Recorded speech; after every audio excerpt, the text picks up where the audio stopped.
Okay. Um,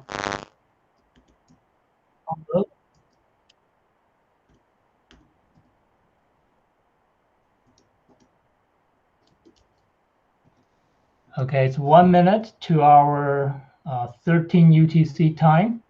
And I will say good morning, good afternoon, good evening to everybody here. Thank you for coming to our third day of our workshop discussion.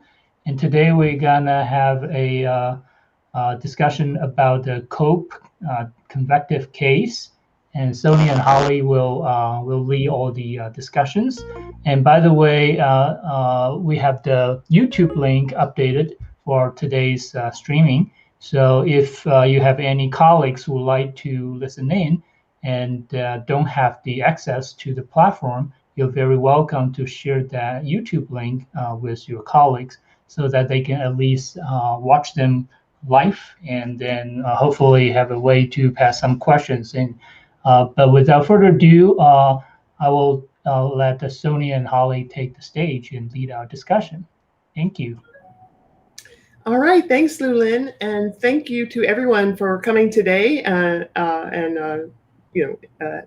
here in the middle of the workshop, still holding on and supporting us. I especially want to thank everyone, though, at IITM for hosting this workshop and dealing with all these new logistical issues and still allowing us to have this and go forward. So it is very much appreciated, so thank you very much. Let me share my screen and then we will get started here on the case description.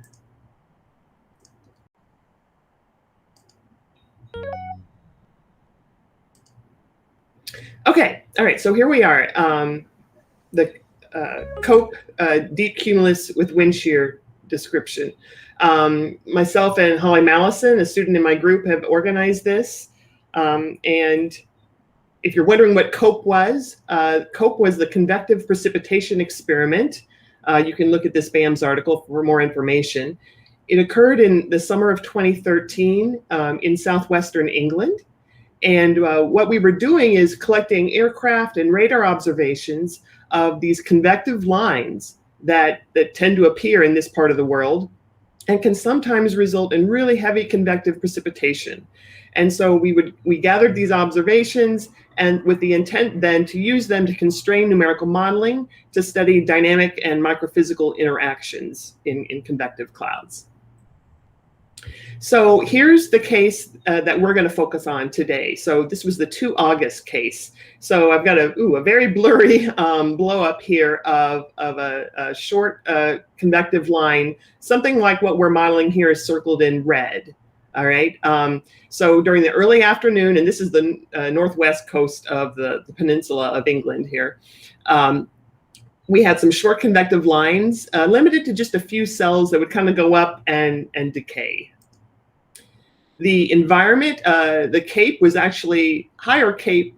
This isn't a real impressive cape for some regions of the world, but in this part of the world, it was, at least during this summer, this was an impressive amount of convective available potential energy. And we had strong vertical wind shear on that day. And as you can see in the vertical scan of the radar here along the convective line, the southernmost cells here were really tilted over from the shear, and I'll talk more about that in a moment. Cloud base was around 10 Celsius or so, 1 kilometer height. The maximum cloud top heights went up to near 8 kilometers height, which was deep for the clouds that we sampled during this field campaign. Maximum sampled updrafts were in the range of 10 to 20 meters per second. And despite all these favorable characteristics for this particular COPE cloud, compared to the other cases, it produced minimal precipitation at the ground, despite having radar echoes exceeding, say, 60 dBz. And it also had very few ice particles, and we documented this in several papers. So this was one of the cases that a study by myself and some others published in 2018. I want to give a shout out here to Shailendra Kumar, who was a postdoc working in my group at the time, who did many of the initial simulations that that then, spurred on the paper here. So we simulated that 2 August case and another one, and we were kind of comparing and contrasting. We're just going to look at the 2 August case today. The modeling suggested that we did for that paper, the modeling suggested that the strong vertical wind shear really limited various precipitation processes and the surface rainfall. The strong tilted updrafts lofted hydrometeors downstream of the main cloud. So when they were falling then out of the cloud tops, they had limited collection of cloud water as they fell towards the ground. Secondary ice production by rime splintering, and I'll remind you what that is in a moment here. You may also know it as the Hallett-Mossop process. That was also limited because of this tilting of the updrafts. And it prevented, in the model at least, the high ice number concentrations. And that seemed to agree with what was observed. Just to give you a feel for what some of these simulations looked like. So here's a visualization of the 2 August case on top. That's the one we're looking at today with the strong vertical wind shear. And you can see a lot of the tilting along the line here. We're looking at the southern end on the left and the northern end on the right. In contrast to some of the other cases that occurred during COPE, where the clouds are clearly more upright. And we discuss this in this paper. All right, so this 2 August case then, what are our goals? Well, when Wojtek invited me to try to put this case together, he said, look, that case would be really good for, because the vertical wind shear could highlight, variability in the dynamical microphysical interactions among different models. And we could, look at different microphysical rates across different models and so on. What we're going to focus on specifically is the precipitation that is produced in this case by the models and ice created by rime splintering. So each participant modeled this 2 August case and submitted 4 simulations. First, they had just kind of the default case, okay, the 2 August case with the observed shear. And they used we all used the same COPE 15 UTC sounding that has been adjusted a little bit. And then producing another simulation with the exact same sounding, but turning off the rime splintering process. Then we modeled the case again with reduced shear.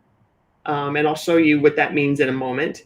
And then the reduced shear case again with no rime splintering. So the reason for these couplets here is that when we look at the no rime splintering case and compare its ice with the default case, then we can kind of see the importance of rime splintering in these different cases. I'm really not going to show a lot of results from the no rime splintering simulations themselves. I'll just show you how we diagnosed the importance of rime splintering.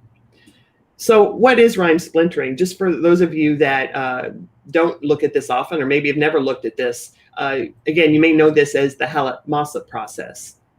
So when you have graupel formed in a convective cloud, and it's collecting supercooled drops while it's riming, if the conditions are right, some of these droplets, when they freeze onto the graupel particle, will emit splinters. Okay, and so you get additional ice crystals without needing any additional ice nucleating particles to make them, right? So this is a secondary ice production process. And so here's an example in the review paper by Field et al. What this might look like in observations. So you can see in the probe images here, we've got some graupel particles. There's some small supercooled droplets, all right? And then lots and lots of these tiny ice crystals, and typically columns for the habit because of the temperature regime in which this process occurs. So let's look at that for a moment. When does this occur? Well, were many lab experiments by Hallett and Mossop and others. And so they suggest that the conditions needed are that the collected cloud droplets have to be large enough, like diameters, say, greater than 24 microns. This whole process relies on being in the right temperature zone, at least according to the lab experiments. And so that temperature zone is -3 to -9 Celsius approximately. So you'll see that I'll be highlighting that region in the results later. And we only expect the actual rime splintering process to occur there. But then remember, the ice that is formed there can be carried to other regions in the cloud by updrafts. All right, so when these conditions are met, then they generate, say, 350 splinters per milligram of rime collected, which could be one way that a model represents that. Or if a model is also 2 moment or more and having number concentrations, they might represent it as 1 splinter for every 250 drops collected. So here's the sounding that we used, all right? We had modified this a little bit for the paper, and so that's the same sounding that everyone used for this case.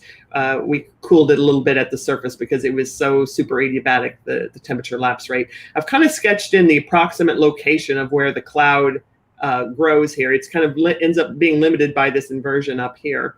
The default wind profile, the observed wind profile, is in black. And then for the reduced shear runs, we have the wind profile in purple, where I've highlighted that basically there's no change at the lower levels, but once we enter about the region of the rime splintering zone and above, then we've reduced the shear by roughly a half or so. The reason for doing this is that in the original 2018 paper, I was comparing to another case that had a wind profile very much like this. So that's why it's a little awkward to just kind of reduce it, you know, in part of the vertical profile, but that's the reason why. All right, so the simulation specifications that we gave everyone, you know, an approximate domain size, you'll see that some ran in 2D, and that's fine. 150 meter resolution in all dimensions was requested, but I will note that the two modelers that submitted results for this workshop today used Icon, and that has a stretch grid in the vertical, and you'll just notice that a little bit in the plots. The integration time was 2 hours, but most of the convection was done after about an hour. I requested that secondary ice production other than rime splintering be disabled if their models had that. We didn't deal with terrain, open boundary conditions, or periodic if you had a really extended domain. Coriolis force off, and then everything was set for a CCN at the observed value at about 600 per cubic centimeter. We asked for 1 minute output of the species and thermodynamic variables, winds, and derived radar reflectivity. So the cloud initiation, this is going to come up a lot today. So the original paper, we used 4 Gaussian heat fluxes in the CM1 model. But of course, a lot of models don't have that. So the participants also could have reproduced the line of clouds using a series of 4 warm bubbles. And so this took some work, and Tunbo was great for working with us to kind of determine the appropriate bubble depth to reproduce our simulated cloud heights so that everyone was kind of on the same page with the same cloud heights. So the specifications are here. So the bubbles, just like the Gaussian heat fluxes, were released along a north-south line about 6 kilometers apart at 100-second intervals. They all had 2.5 kilometer radii and 1,200 meters depth. So the cloud tops should reach about 8 kilometers, but no higher. And max updraft speeds, ours for CM1 actually was like around 20 meters per second, but usually around 10. And so everyone was trying to get to that point.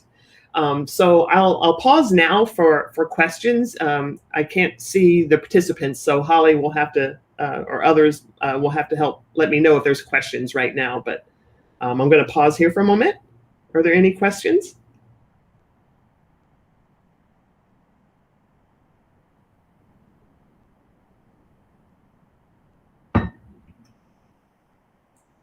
Okay, so that was the overview.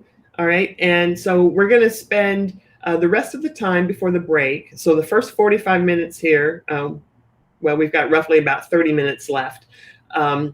we're going to just have a 10-minute little review of each of the models. So there were two other submissions to this case, and then I'll talk about the original case that we had published. So we're just going to give a few model details in the next 10 minutes for each model. We'll take a break, and then we'll come back, and for an hour we'll discuss the 3D modeling results, CM1 versus ICON, including some interesting results regarding cloud initiation differences and effects. We'll pause for a break again, and then we'll talk about the 2D modeling results after that. That was basically ICON run in 2D versus ICON 2D run with the new mixed snow algorithm. All right, so here we go. I'm first just going to give a very brief overview of the CM1 model and the NSSL microphysics that we used in that model to make the original 2018 paper simulations. So CM1 is a 3D model, non-hydrostatic. I still call it a LES model, large eddy simulation model. Some people now call them CRMs, cloud resolving models, whatever. Is originally designed for idealized modeling of deep convection. It solves the Navier-Stokes equations, and it has a subgrid scale turbulence scheme using 1.5 order closure. We used a constant 150 meter grid spacing in both the horizontal and the vertical directions. Open radiative boundary conditions, no slip at the bottom of the domain, and Rayleigh damping at the top. We ran the simulations for 2 hours, but really the event is pretty much over in our simulations after 1 hour. So I said I would talk a little bit more about the cloud initiation because this is going to come up a lot. All right. So we had hoped that some other modelers that had this option in their model were going to participate, but they were unable to. So this is the only model that we'll discuss today, the only results that used the Gaussian heat fluxes at the surface. So let me go through that a little bit. This is based on the original formulation by Carpenter et al. 1998, and I've been using this for a number of years in numerous studies. So to initiate the line of clouds in the north-south direction, we basically had 4 Gaussian heat fluxes at the surface. Okay, each one ramps up, meaning it kind of reaches its full intensity by 100 seconds. It's sustained for 8 minutes, and then it decays for a minute or so. They're spaced about 6 kilometers apart, and the Gaussian width is a little bit longer in the north-south direction, and I had forgotten that when I had the others working on the bubbles. Maybe we should have made everyone's bubbles be about 3.5 kilometers radius. We'll talk about that in the future. Initiated the surface fluxes at the southern end of the line, and then had a staggered start. Every 100 seconds, we turned on a new one. Okay. Another thing I had forgotten when we were working with the people with the bubbles is that we had also applied just along the line, just a little line of weak convergence. It was designed to mimic the sea breezes that kind of initiate the convection on the peninsula in southwest England.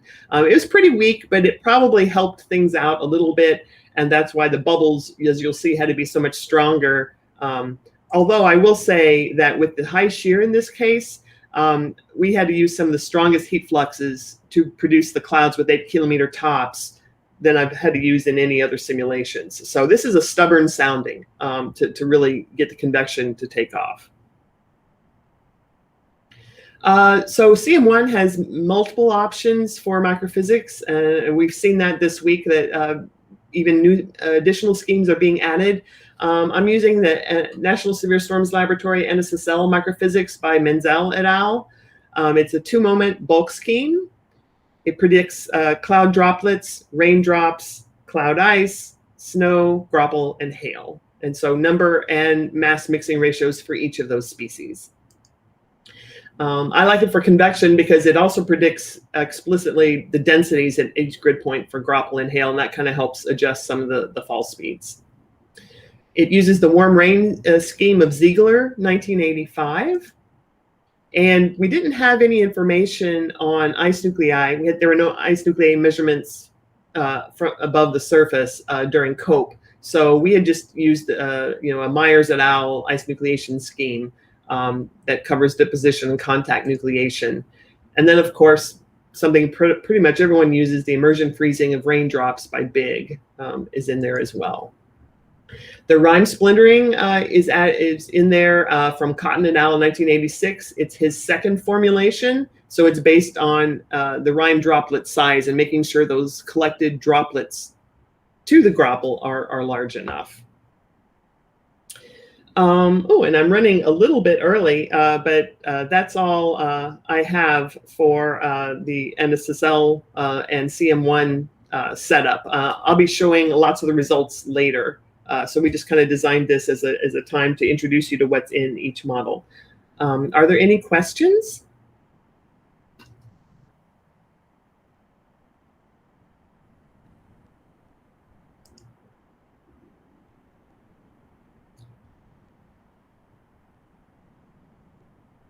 Looks like we have a question. Yes, we have a question from Andrew. You are spotlighted, and you can ask your question by unmute yourself.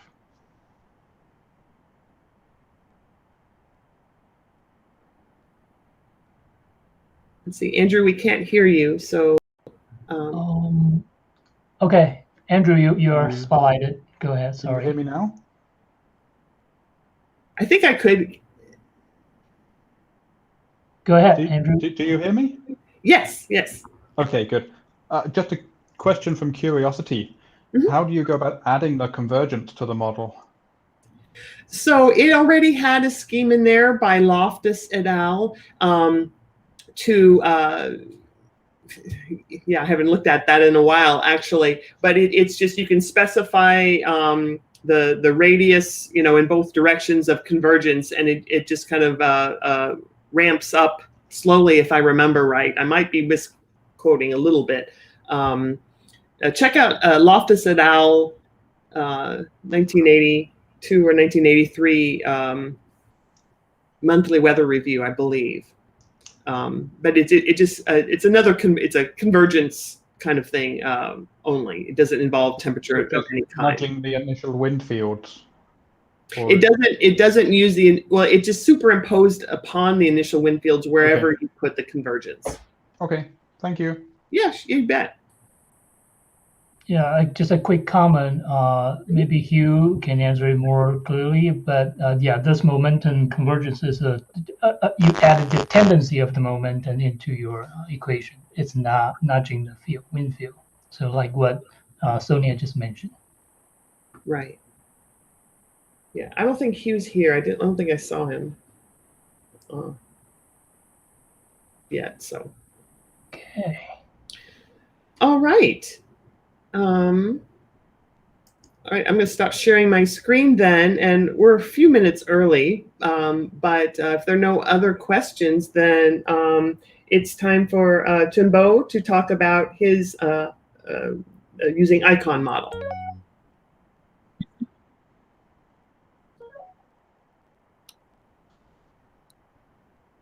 Okay. Yep. Michael, you are spotlighted. You can unmute and ask your question. You just have to unmute, Michael. Yeah, I think the voice is too low. Hello, can you hear me? Ooh, it's really hard to hear you, Michael. Can you just speak louder? Okay. Yeah, speak louder. Can you hear me? Better now? Yeah, better. Better. It's just a small question about the nice 3D figure you showed. Oh, yeah. Which software did you use? Because I'm trying to do something similar. Okay, it's called Visit, VIS, as in Sam, capital IT as in Tom, Visit. Yeah, it's kind of clunky at first, but you get onto it and you figure out ways to make things transparent and see inside better. And in the end, I think the students in my group, they like it. Okay, thanks a lot. You're welcome. Okay, any more questions?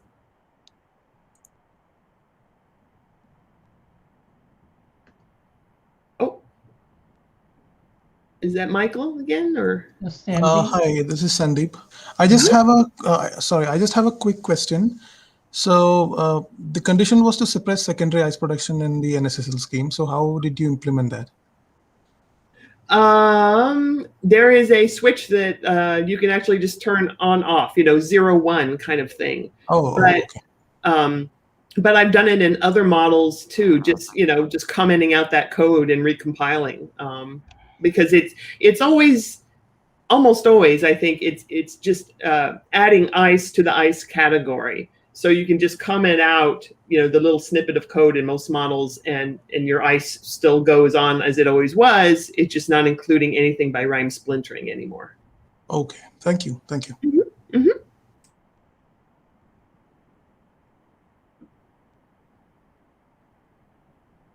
Okay.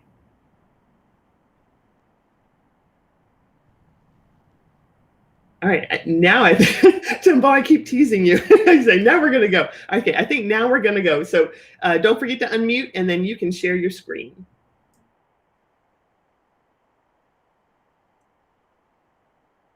Yeah, hello everyone.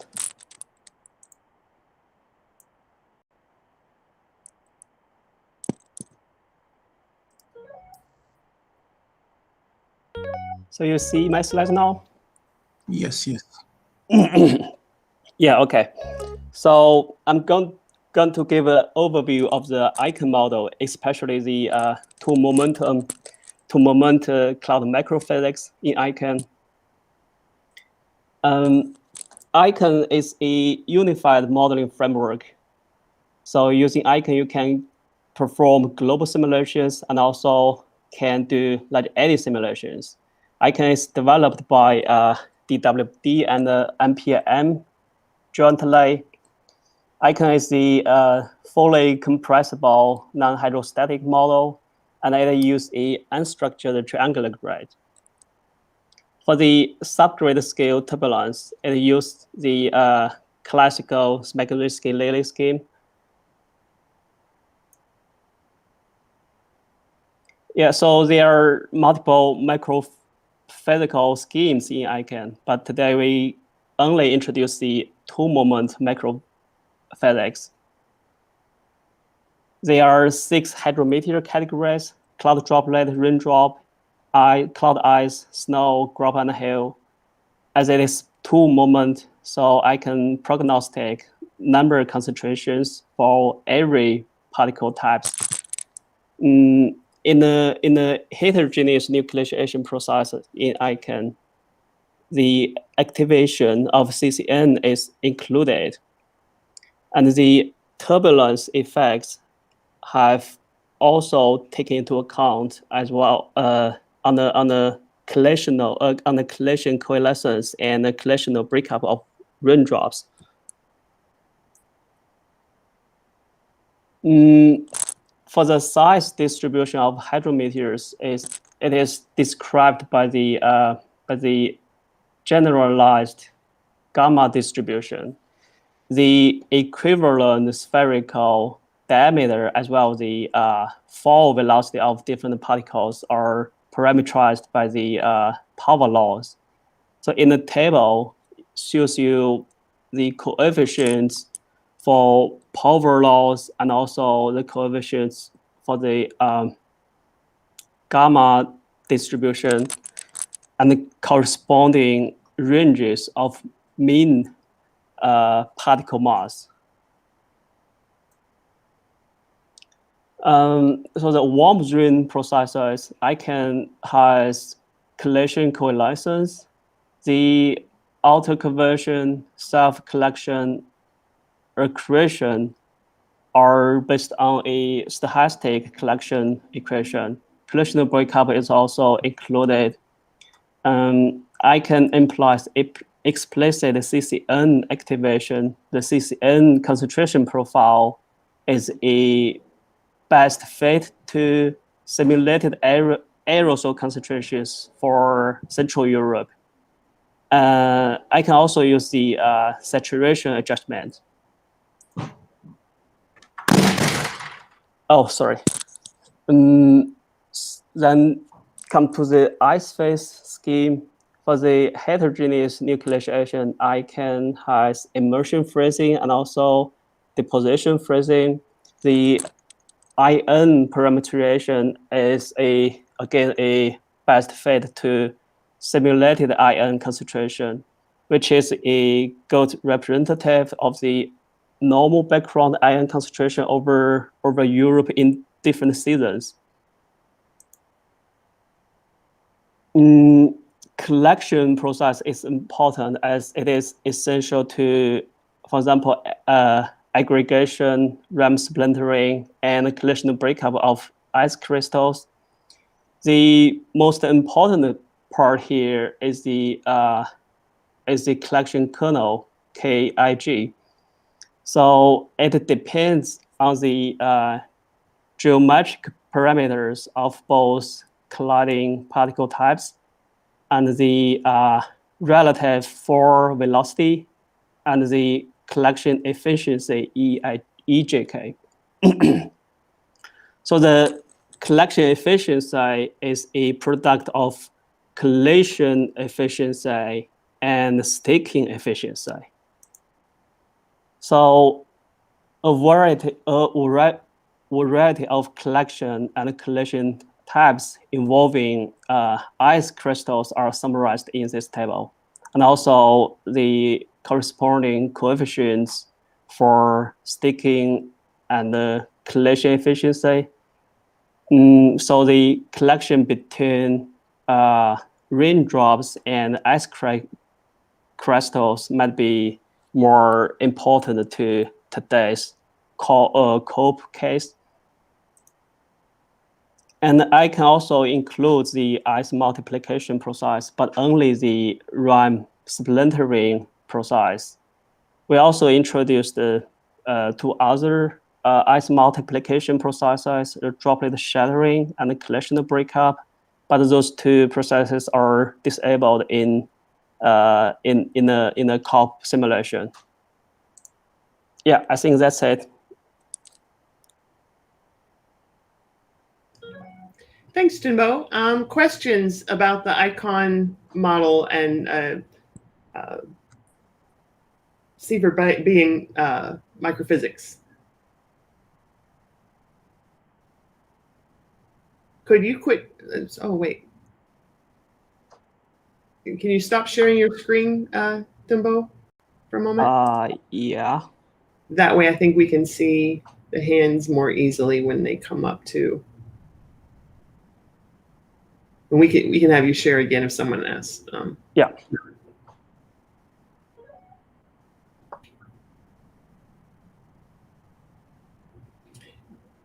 Maybe people are pretty familiar with the I hope.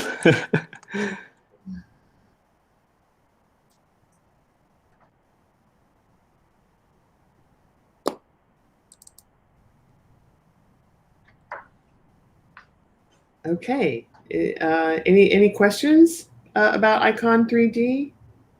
And I'm calling it 3D just because as you're going to see the next speaker, he ran it in 2D for specific reasons. So it's all the icon model. So.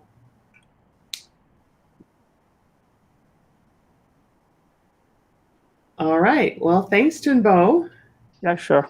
And next we have Jan Nicholas. Yeah, hi. Hi, good afternoon. All right, Yeah, so you can share your screen, Jan Nicholas. We're running a little bit ahead of schedule, but I think that's not the end of the world. So, so is it working? Yes, we see it. So thank you. Cool. Go right ahead.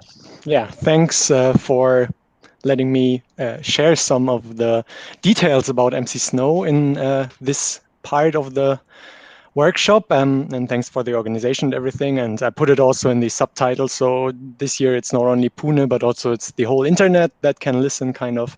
And I want to be a little bit selfish and also make some advertisement, because next week I will also have a poster, which will be a little bit more theoretical than what I will present today, which is more about the shape of ice crystals that we will also later on see in MC Snow, not in this workshop, but next week maybe. Yeah, so as some of you might have noticed, in the overall schedule, there was my university of the University of Mainz, but I'm mainly working at the German Weather Service together with Axel Seifert and Christoph Sievert. And they also contributed quite a bit to this talk.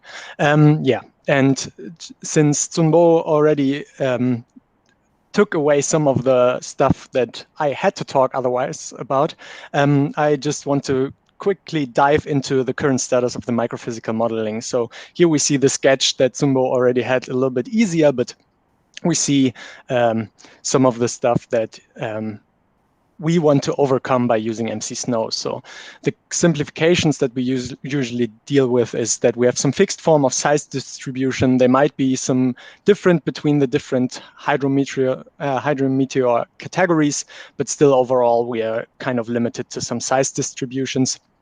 And especially for the ice phase, the categorization is one of the hardest parts, because kind of the thresholds might be somehow artificial or somehow hard to grasp, and therefore the idea of MC Snow in the beginning was to have a continuous particle-based model that kind of helps us to overcome these limitations and gives us an overall view. And we are also using or making use of the superparticle method. So for those of you who don't know, just in a few words, we have particles that are synonym for a large number of particles in reality, and those carry characteristics that will come on the next slide, like, for example, we have ice mass, we have the number of monomers, we have their position for sure, the Rime mass, the Rime density, liquid water mass, and so forth. And the nice thing about this is that by this we can fairly easily diagnose where mass is coming from, where it's lost or where it's transferred to. And therefore we have, for example, these set of processes, and we can directly match them to some of the variables. So for example, we say that all of the vapor diffusion that is happening is just added to the ice mass, whereas all of the mass that is generated or lost during riming is attributed to the Rime mass and also to the Rime density, because depending on the conditions, we can have different density of the ice. And as of today, we also use raindrops, so also the liquid water mass is part of the particles, and therefore we also have liquid droplets, not only frozen ones. And work that is in progress and I'm working mainly on is the habit prediction for MC Snow, that is kind of implemented but not ready to work. And there we have additional prognostic variables, like, for example, the ice volume, because not all ice that is deposited has the same density, because we could have some branching or hollowing. And we have a difference in aspect ratio. Most of the particles don't look that nice like these columns and plates like we have here, but they are more complex. But to describe all of them is fairly difficult. And what we do is just assume some spheroids like Chen and Lamb proposed already in the 90s. And another process we're working on that is also not that important today is ice-ice collisions. So if ice particles collide, are there additional fragments? And another process that is just shortly touched here on the right side is basically the algorithm of Shima to have aggregation of superparticles. So sometimes it's also called the all or nothing aggregation. So two particles collide, and afterwards we have two new particles, the one that carries the part from the other one from the aggregation partner, and then one that is left with what is left from the collision process. But first, let's start with some geometry and some terminal velocity of the particles. So when we have all of these different masses and densities, we can put them together, and typically we use power law relations for mass size and mass area relations or connections. And here you already see we're not totally away from this empirical or power law relation thing, because we still have some artificial or kind of artificial thresholds between, for example, small ice that has to be mass below a certain threshold, then is assumed to be spherical, while for bigger particles that are unrimed, we have different coefficients and therefore assume some asphericity. And we can overcome that, for example, with the habit prediction, but this will not be topic today. To mimic this transition from, for example, rhymed snowflakes to Graupel, we have two different ways to deal with that. One is the fairly well-known fill-in model from Hamesfield, or we have also the newer similarity model developed by Axel Seifert et al. Here I want to mention that everything that I put in bold will be is the stuff that I use by default for the simulations that we see later on, just to give you some key for the eye to follow what we used. For the terminal velocities that we can then diagnose from the mass and the size, we have three aerodynamical models, two that are basically based on some empirical formulations and some fits, which are the one from Kvorostyanov and Curry and Hamesfield and Westbrook. And we also have the parametrization from Böhm, which comes from a very theoretical side, which is really looking at the theoretical flow around particles or spheres, and also spheres that are not spherical, so all kinds of ellipses and so on. And this can be very helpful. And this is the one that I used by default, because later on it will be helpful for habits, for example. Yeah, when we look at depositions, sublimation, and also the rhyming, so the first one is deposition sublimation. It's the fairly basic mass equation where we have all of the different processes that are interesting. But the thing is that we're not integrating this one, but we're solving it for every particle individually. So at each point of time, we evaluate this equation and see if we have deposition or sublimation. And then we have two different schemes of rhyming. One is a continuous rhyming scheme, and the other one is stochastic. So just in short, the difference in the continuous scheme, we assume like a continuous spectrum of cloud droplets that get collected by the particle, while in the stochastic version, we have a particle that falls, and then we estimate how many cloud droplets we would have in this volume, in the swept out volume, and then we are basically calculating the collision, if a collision is happening between this cloud droplet and the ice particle, and if yes, then we just add the mass to this particle. Rhyme splintering is working a little bit different depending on which of the two schemes you're using. One is the one, as Sonja already showed, one where we look at the mass that is added, and the other one that is depending on the droplets or the radius that is gained. But basically, it's both versions depend or are based on the Hallett-Mossop rhyme splintering. And one additional part that is rhyming and aggregation. I put this rhyming again because here we see the collision kernel that Zumbo already showed, but this one is also important for the rhyming because we evaluate if particles, for example, collide. And here we have a direct interaction between two particles. So we don't integrate over the spectrum, but we directly look at particles. Do they meet each other? And if they meet, do they first collide? And the second one is then, do they stick? So do we have like a collection, or do we have like just a collision? And depending on what scheme you use, you have either a bulk collision efficiency, or you have an efficiency that depends on particle characteristics, like the rhyme degree, shape, and other characteristics. And I didn't put one in bold because basically when we're using the continuous rhyming scheme, we already use there the bulk of collision efficiency, while in the aggregation, we use the efficiency from Böhm to estimate if two particles collide and stick to each other. The sticking efficiency I didn't put here as well. It's the temperature-dependent function that Zumbo already showed from Connolly. And therefore, we're estimating it only temperature-dependent if those two particles stick to each other or not. And one thing that I want to mention is that collisions can be one of the main sinks for computational resources. We have two algorithms, but those algorithms by themselves are not the sink, but it's only how many collisions do you have, because this can be quite pricey. And if you have a lot of particles in one cell or overall in the whole domain, those block other processes. And on the other hand, they also, if you want to have all particles, or want to estimate if all particles have some kind of a collision, you would have to estimate a lot of partners. And therefore, we say that if our number of particles is big enough, we can say that just one collision with another partner is already statistically sufficient. If you have enough particles, you can say it with a good margin. Yeah, and then just some different modes that we have in MC Snow.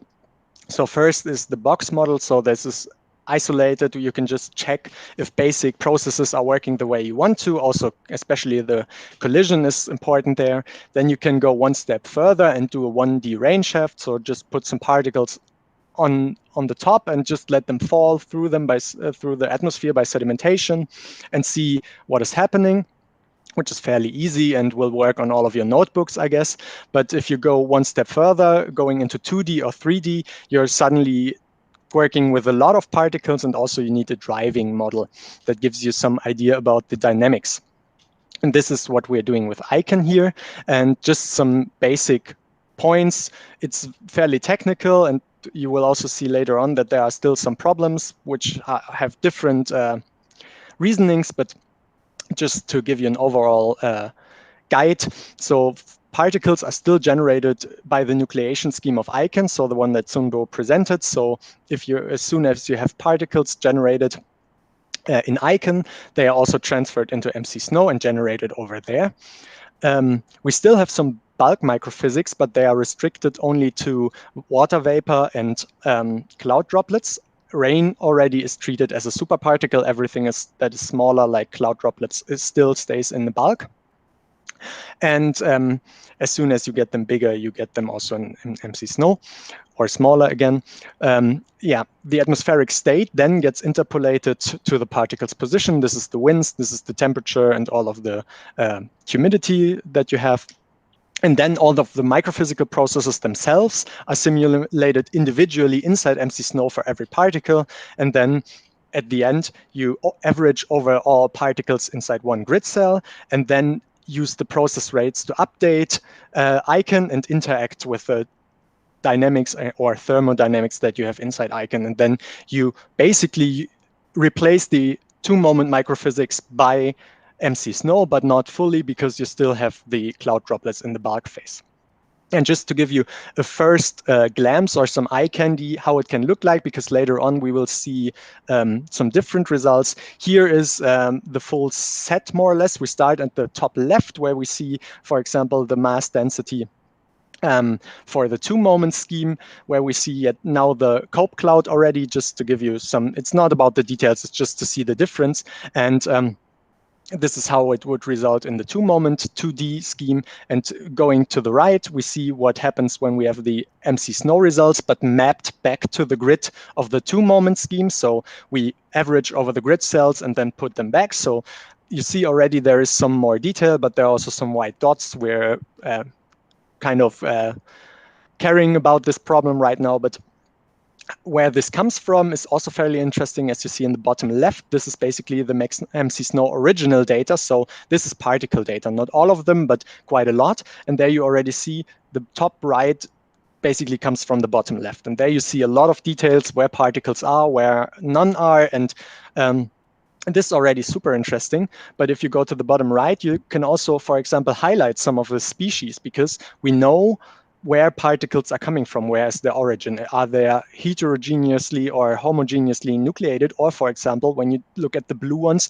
these are the ones that were splintered by riming, and therefore you can track the Hallett-Mossop process in a fairly easy way, because you already know which particles originate from rime splintering. The only thing that you don't have is, as soon as these particles get integrated into an aggregate, so where different kind of particles are in there, we lose this information, and we only know them now as a mixed particle. But still, you have the history before that, and you know where the particle has been and where it has been produced and so on.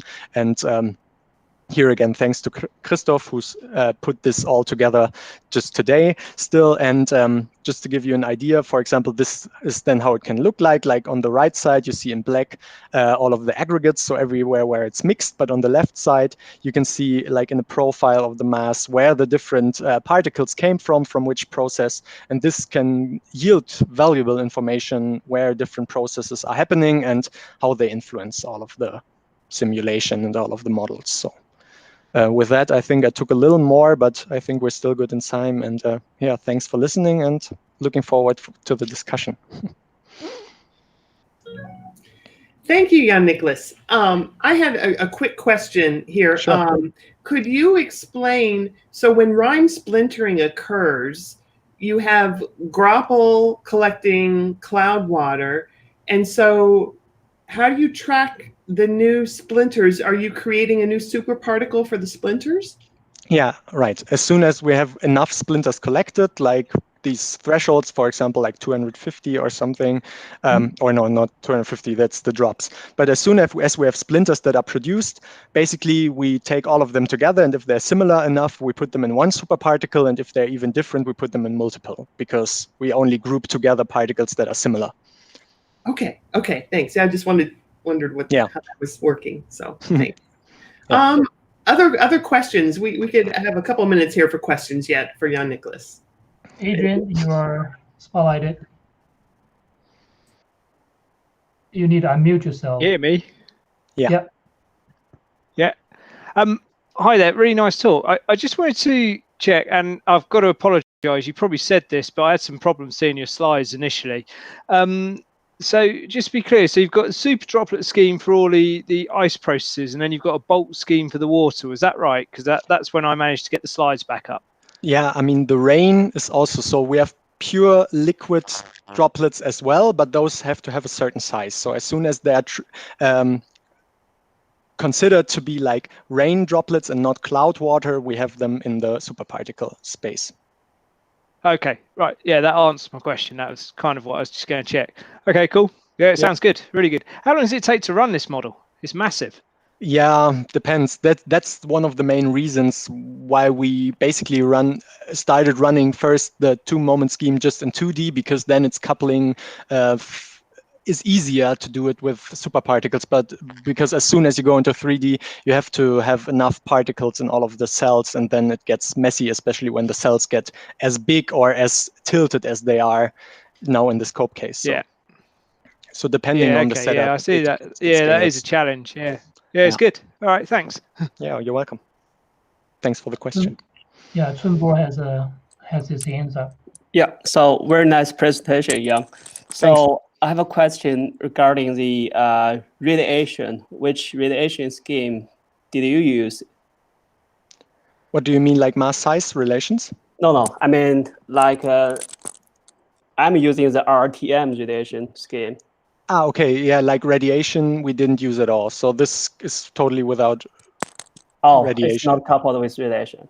Yeah, we could just use the one that is in icon, so either that or ECRAT, but right now we're not doing it right now, because in this 2 hours or even like 1 hour, radiation is not that driving of a factor we saw. Or I didn't try it. So, and as well, this generates even more computational resources, so we limit it to no radiation scheme. Okay, cool. Yeah.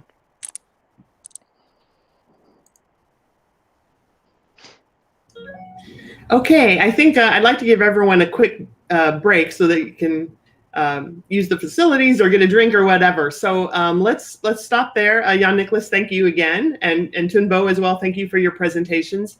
And we will reconvene in about 10 minutes, a little less, 8 minutes at 14 UTC. All right, thanks everyone.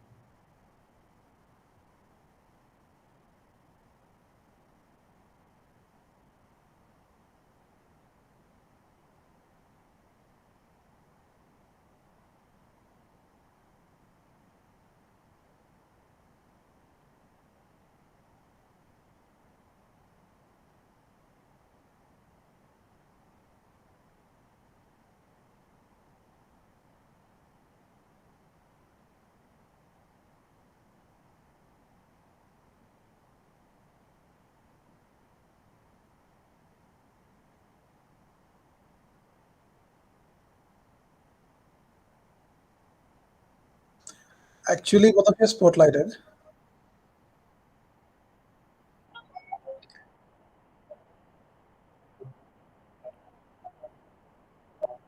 Lulin, I can hear you too. No, actually, both of you are spotlighted, so I think everyone can hear you.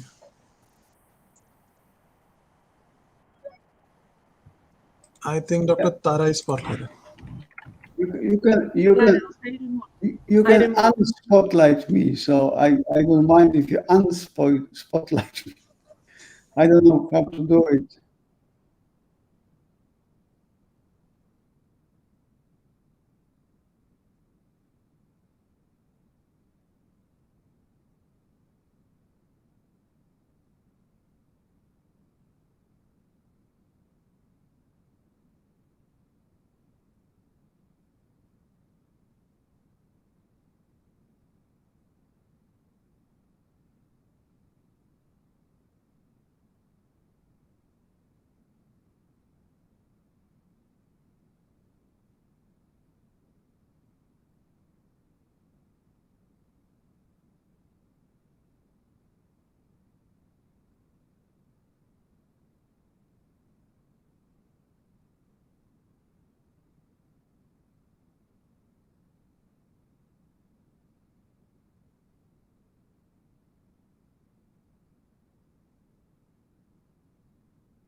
Okay, welcome back, everyone.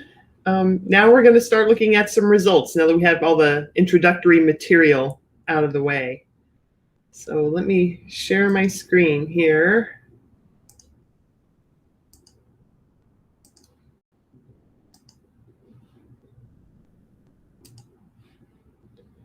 Okay, Holly, are you seeing my screen?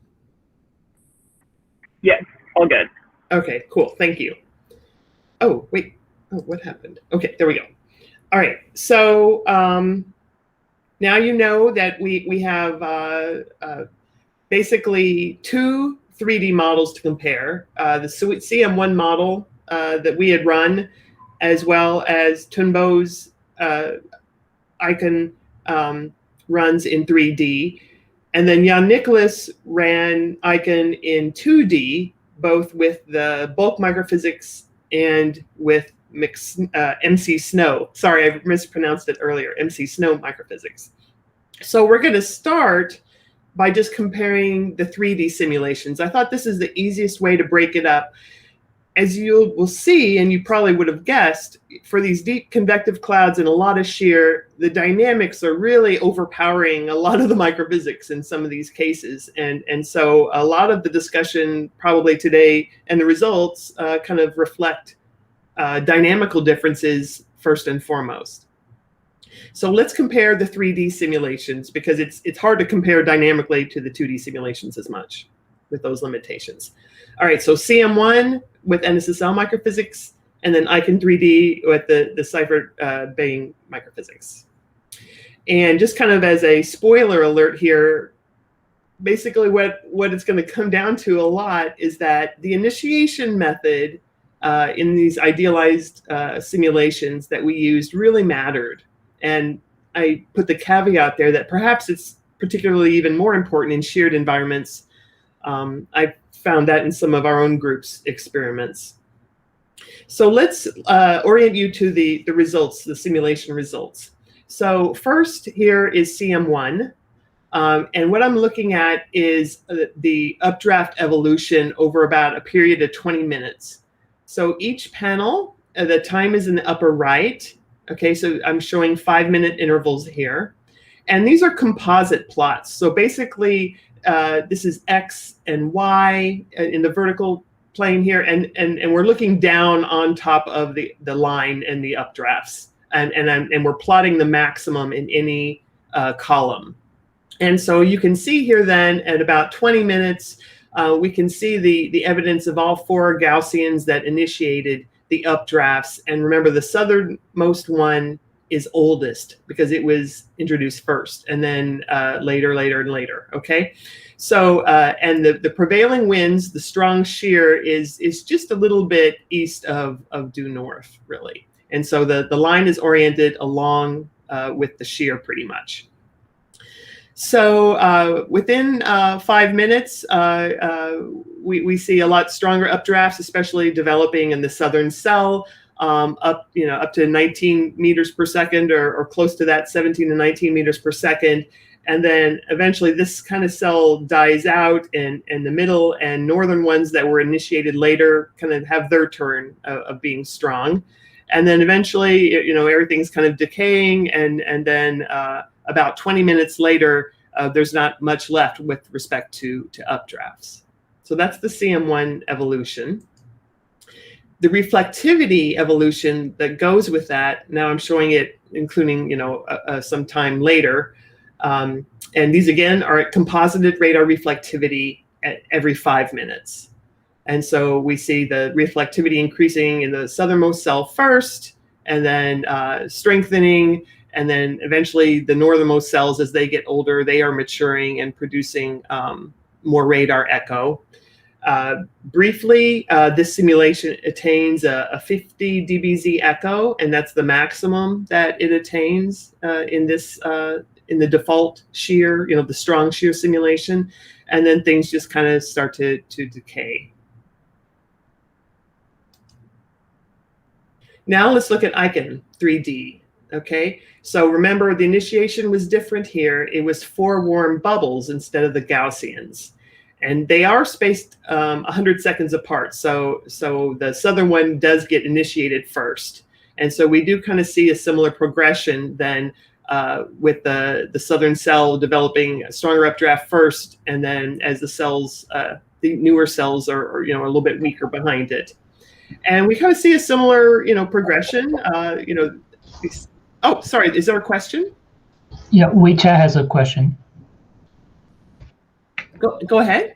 Yeah, I had to unmute myself. Sorry, Sonia. So comparing to the observations, is that realistic that the southern cells starts early and northern cells starts late? I would think maybe naively that, having flow from southwest, the latest cells should be on the southern side of the line, but maybe I don't know this case very carefully, but I'm just kind of thinking the traditional way of shear and convection, that you get some kind of a balance of cold pull and the inflow and this and that.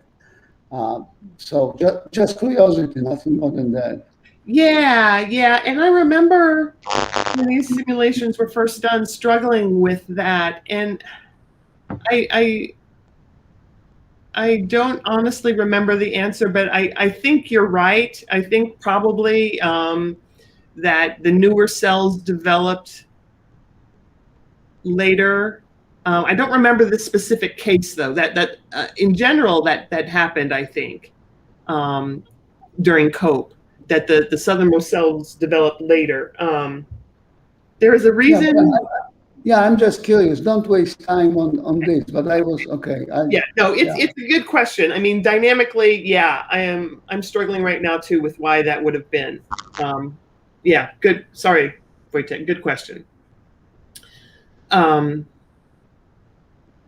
Yeah, there must have been a reason. I just can't remember it right now. Okay. Adrian has another question. Oh, go ahead, Adrian. Hi there, Sonia. It's more a comment. Isn't this ordering of the cells setting up, isn't it to do with the Dartmoor Ridge, actually? It's the way that it's the orography in this case. Could be. So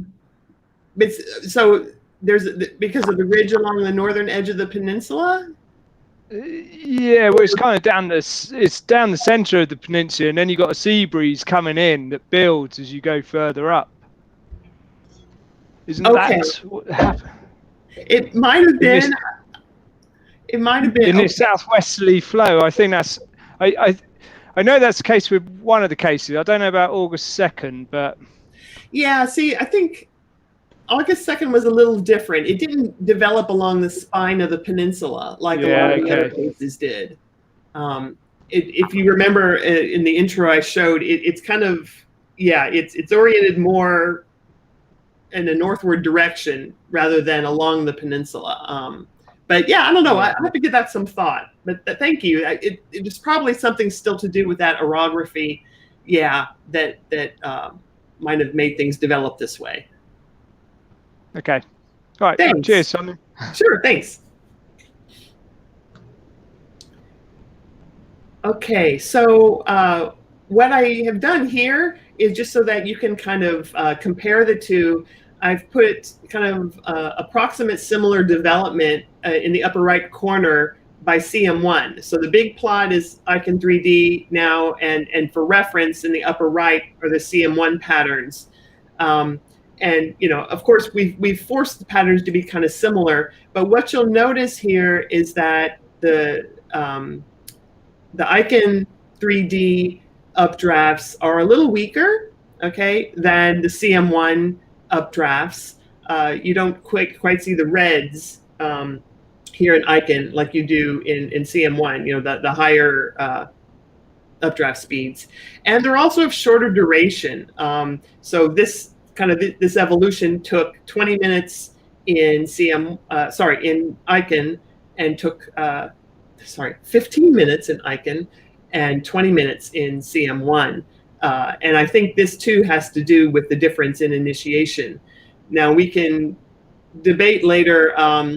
It's kind of hard to know if we made the Icon bubbles strong enough to compare with the Gaussian Gaussian heat flux that we used in CM1 to initiate the clouds. That's kind of tricky because there's a time factor and the discreteness of warm bubbles, right? You just stick the warm bubble in and boom, it takes off.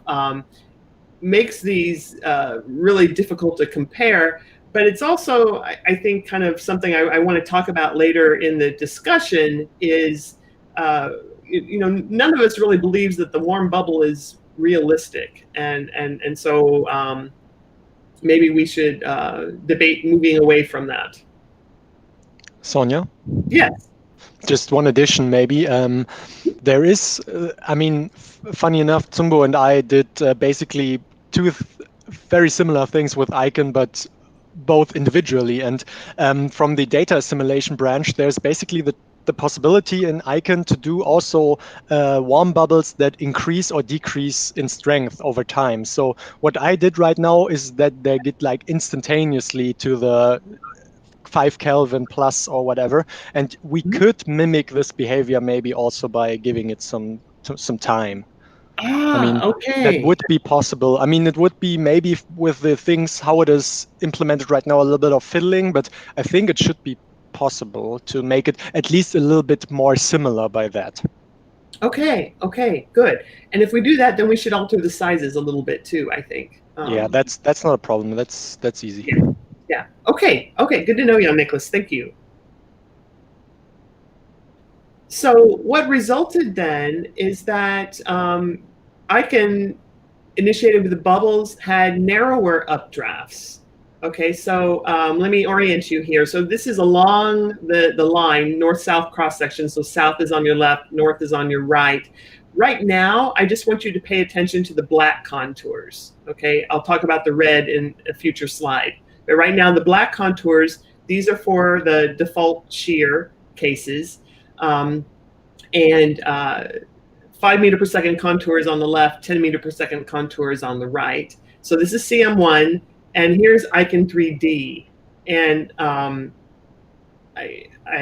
kind of compressed the bottom plots so that the scale is about 5 kilometers the same in both plots. And you see that the Icon 3D updrafts are a lot more narrow than the CM1 updrafts. They also start a lot higher, okay? And I think this is because of where we had to place the bubbles to get this convection to go at all. They had to go kind of high up. And then the updrafts also extend a little deeper, almost a kilometer deeper even for the comparing the black contours again. Between Icon 3D and CM1. So narrower updrafts, and in part, I think due to we probably should have had the bubble widths to be a little bit wider. And also they have closer spacing. And I don't know, this maybe was some miscommunication between me and the participants. So I think in the future, we would probably want to space these out a little bit more too.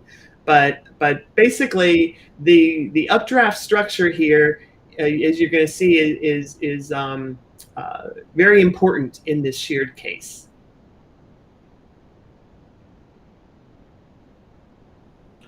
So the Icon reflectivity evolution here over 25 minutes is interestingly pretty similar.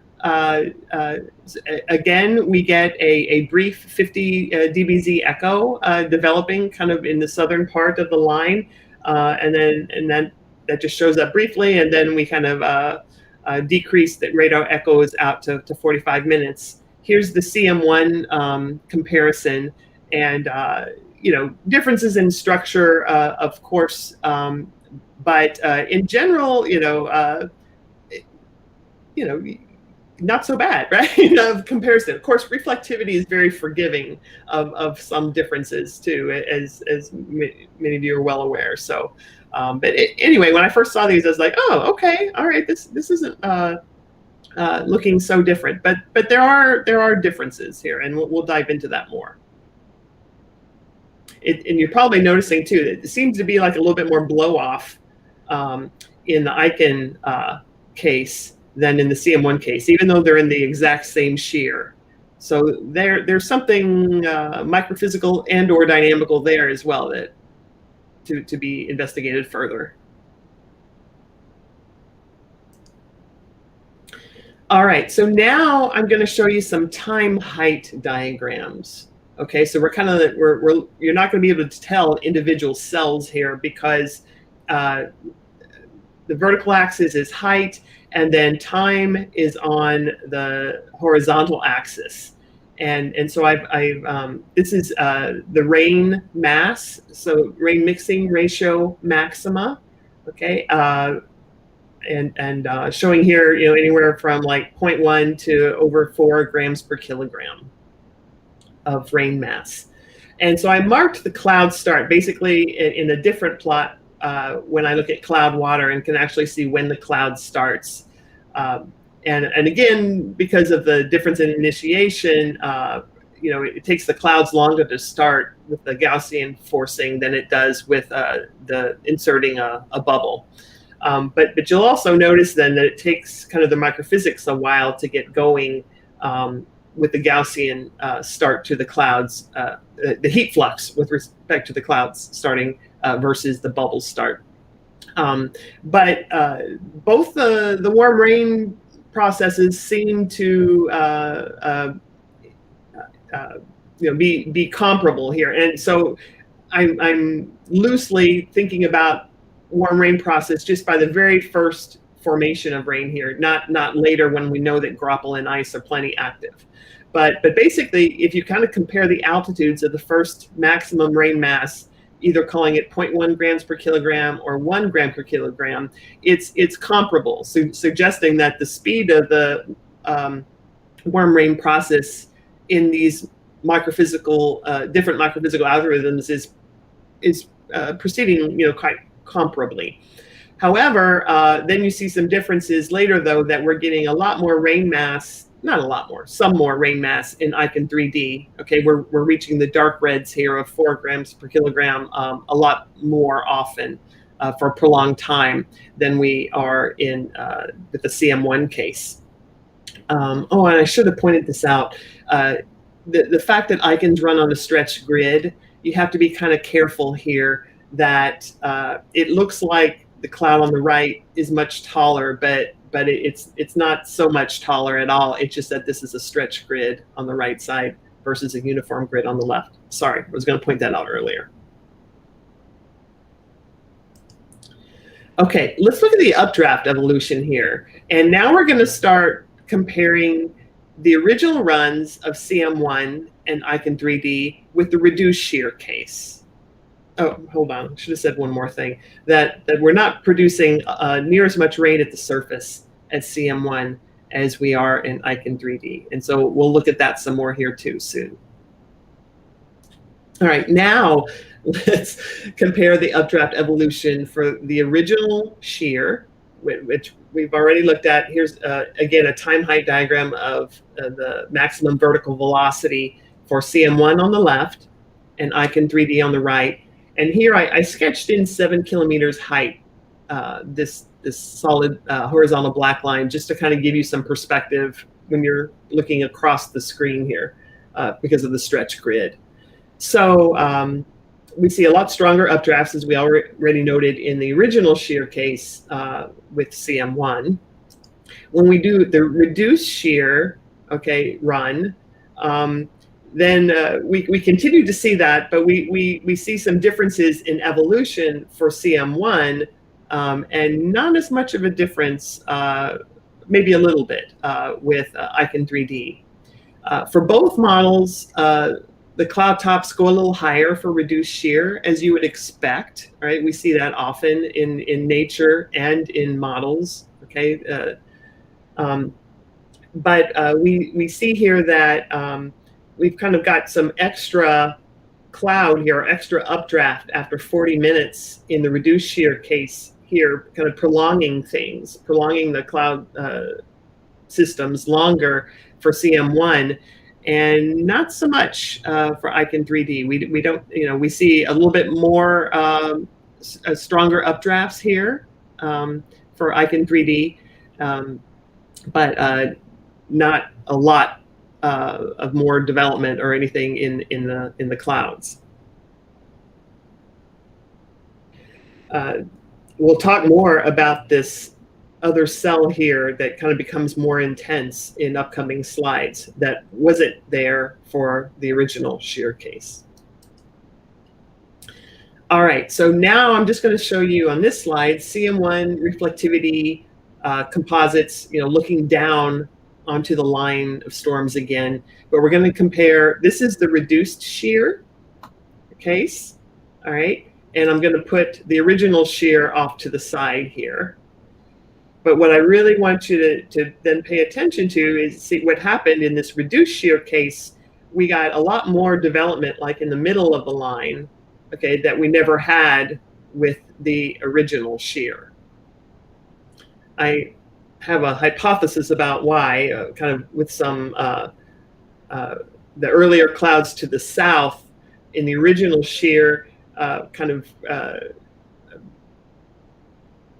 potentially dropping some precipitation or something and kind of helping squash a little bit the development of the updraft at that point in the line in the original shear case, which doesn't happen as much maybe in the reduced shear case, but that's a conjecture right now. But we do see a little bit stronger reflectivity reached as well by that middle cell now with the reduced shear. For Icon 3D, right, here is the reduced shear, and notice all that blow off that we were seeing kind of with the original storm, is now gone. You can tell that the shear has been greatly reduced at the upper levels. See a little bit more intensity developing in the radar echoes in the reduced shear case as we would have expected. So max echo is a little stronger for reduced shear in some places, but not near as much of a jump as we saw for CM1. So let's see the effects on the precipitation. All right, so here I've got the maximum precipitation rate versus time over the simulation. And for CM1 on the top here, we have the solid line is for the original shear, and the dashed line is for the reduced shear. So you see a huge jump in the maximum precip rate. Remember that the default shear, as in the real world, produced very little precipitation at the surface. However, when we reduced the shear in CM1, we got this big jump in rainfall rate due to the extra development of some of those cells in the middle of the line. For Icon 3D, as we would have expected from the reflectivity plots earlier, the original rain rates, are just a little bit reduced from the greater rain rates when we reduce the shear a little bit here. Okay, so not near as big of effect as we are seeing for CM or CM1, and that was mirrored in the reflectivity plots, again, where original shear is on the left, reduced shear is on the right. For CM1, we saw stronger radar echoes, especially in the middle of the line. We're going to see that this is what's really kind of helping force this higher rain rate here. And Icon 3D didn't have any extra development in the middle of the line, so we didn't see this big jump when we reduced the shear. Didn't see the big jump in precipitation rate. And so the rain accumulation, as I said, it came from kind of the middle of the line here, where in the original shear run, there was some precip there, but not nearly as much. Okay, if we look at time height diagrams again of the rain mass maxima, on the top are the plots you've already seen for original shear on the left and on the right. And the reduced shear, interestingly, kind of delays, if I call the first rain about 1 gram per kilogram up high here, the reduced shear delayed the rain a little bit by 5 minutes in both cases. And we do see more rainfall reaching the surface, well, as we should have, as shown in those earlier plots. I should also mention here that I accidentally blew away some of my 1-minute files. So this lower left plot looks kind of blocky because it's actually only plotting at 5-minute intervals. So I think if I had the full time resolution, I think we would see more of a kind of a plume of descending precipitation like we would here in the Icahn model.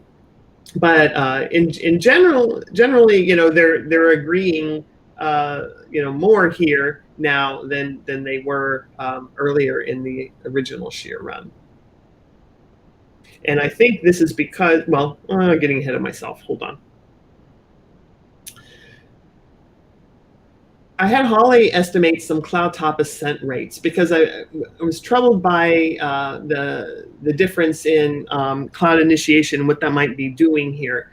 So just briefly, then she kind of just took some snapshots and she traced the outline of total mixing ratio at different times. The black is the original run, the strong shear run, and the red is the reduced shear run, with the reduced shear tops, you know, going up higher here in CM1. And so when you kind of just, this is quick and dirty eyeballing, estimating cloud top height at these different times and calculating a cloud top height ascent rate, you see, you know, at the early stages, it's about the same, but then as it gets into the reduced shear, then the cloud top ascent rate increases faster. We're going to see, however, though, this is a lot faster than it was for Icahn 3D. Okay, so if we do the same exercise for Icahn 3D, looking at estimating these cloud top heights and an ascent rate, look how much lower the cloud top ascent rate is for Icahn 3D, and it's not different at all. Okay, between the strong shear and the reduced shear case. So this is kind of interesting, right? So this is going to have some implications on the microphysical evolution. And I think, again, this is just simply the influence of the initiation of bubbles versus surface fluxes. This is why little change in precipitation occurs for the Icahn 3D simulations between shear and less shear, is because really we haven't changed anything in the updraft structure. They're going to the same height, they're ascending at the same rate. You know, some of the time height diagrams suggested they're a little bit stronger at lower levels, but not a lot. So I think this is what's in part what's going on here, in the fact that the Icahn 3D results don't have as much change between the precipitation produced in the full shear and the reduced shear. But perhaps even more importantly, in CM1, in the original 2018 paper, we had diagnosed that in the original shear, the strong shear run in black here, these are outlines of the updrafts again, and I've shaded in where the top of the updraft, right, is overhanging so much, leaning so much with height that when precipitation falls out of the upper part of the updraft, look, it doesn't even come through much of the cloud. All right, and I've shaded that, how that happens in the black contours for the strong shear case. But then look how much more upright the reduced shear updrafts are. Okay, now the top of the updraft is over the base of the updraft. So we have a lot less leaning of the updrafts in the reduced shear case, whereas curiously not as much difference with Icahn. I've shaded some aspects in the original strong shear case that would have a little bit of this overhanging signature, but not nearly as much as for CM1. And again, I think this has to do with the difference in the heat flux initiation of the clouds versus kind of a little bit more brute force bubble initiation. All right, so let's look at a little bit more of the microphysics here, including Rime splintering. So I want to show you real quick so that you recognize this on future plots. Okay, so this is an example of the reduced shear case, but that's not important at this moment. I just want to show that here's the full run in reduced shear of CM1, and what's plotted here is ice number concentration per liter. All right, and this little black box here that is the temperature zone for rime splintering. So what you can see here is that we have kind of some secondary maxima at and right above the rime splintering zone, and this is where rime splintering is occurring. And how do I know that for sure? Well, I look at that at the same run where I turned off rime splintering, and you see here, okay, now within this black box, how there is no other maxima in ice number concentration. It's also interesting how much this feeds into that these ice splitters kind of get carried up in updrafts and interact in the cloud way higher than the actual rime splintering zone.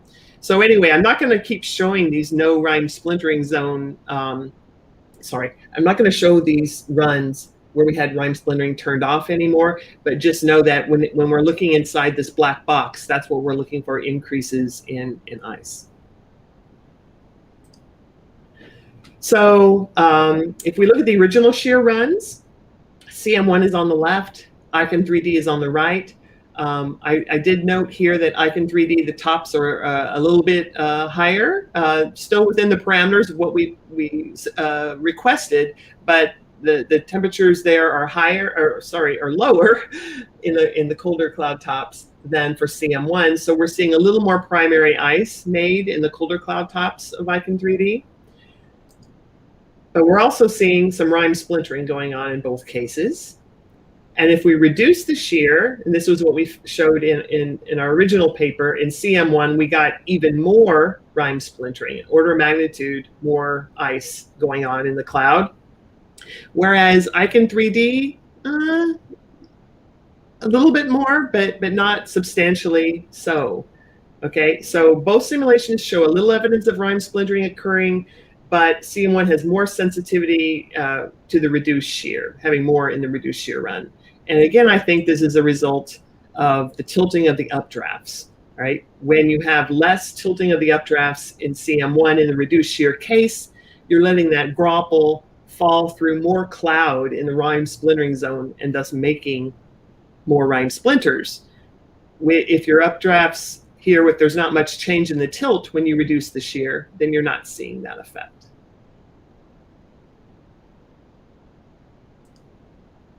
You can also see it in the signature of snow. So now this is snow plotted per liter, and you can see enhanced snow due to rime splintering in CM1 in the reduced shear case, and slightly in Icon 3D, it's actually the reverse. We're actually seeing more snow in the original shear run than we are in the reduced shear run. Not in the rime splintering zone, but aloft. And I'm not sure why that is, and we can talk about that offline sometime too. All right, so I want to summarize here so to leave some time for discussion, and I can go back and show plots and we can look at things more. But in summary, for the 3D results, okay, for the original stronger shear, both models produced brief 50 dBz echoes, comparable times to the first rain mass aloft, kind of similar rain rates, around 8 millimeters per hour or so, and not too dissimilar rain accumulation, very tiny, 1 to 2.5 millimeters. But they had important dynamical differences. And I think this is, again, due to the different cloud initiation methods, and especially Icon having narrower updrafts that extended a kilometer higher. And I put this as kind of bubble memory. I think this is the influence of the bubbles aloft. CM1 had a lot more leaning of the updrafts with height. Okay, and we saw, that had implications. So the agreement in reflectivity and rainfall might be just kind of fortuitous, okay? And it might also just be because these rain rates are very small.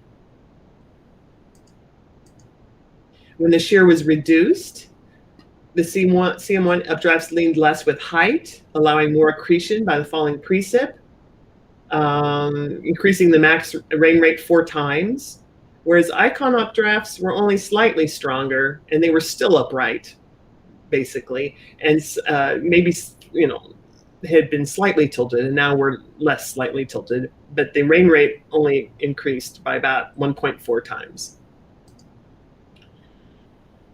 And again, I think this has to do with the influence of the different cloud initiation methods. For the ice and rime splintering, with stronger shear, both models produced extra ice by rime splintering. The Icon model produced up to 100 per liter within the rime splintering zone. CM1 was a little less, the NSSL scheme having 10 per liter. But again, I think that happened because the NSSL scheme, that the CM1 clouds had more tilt to their updrafts at this point. More primary ice was nucleated at the cooler cloud tops of Icon 3D, and more snow was near cloud top of CM1 for the stronger shear. And I wonder if that's maybe just due to different classifications of how different schemes classify snow. With weaker shear, CM1 made more ice in the rime splintering zone due to less updraft tilt, and Icon had similar values. So I found this nice and kind of reassuring, really, that when the updraft tilt was more similar in the two cases, then we were reaching similar amounts of ice multiplication by rime splintering.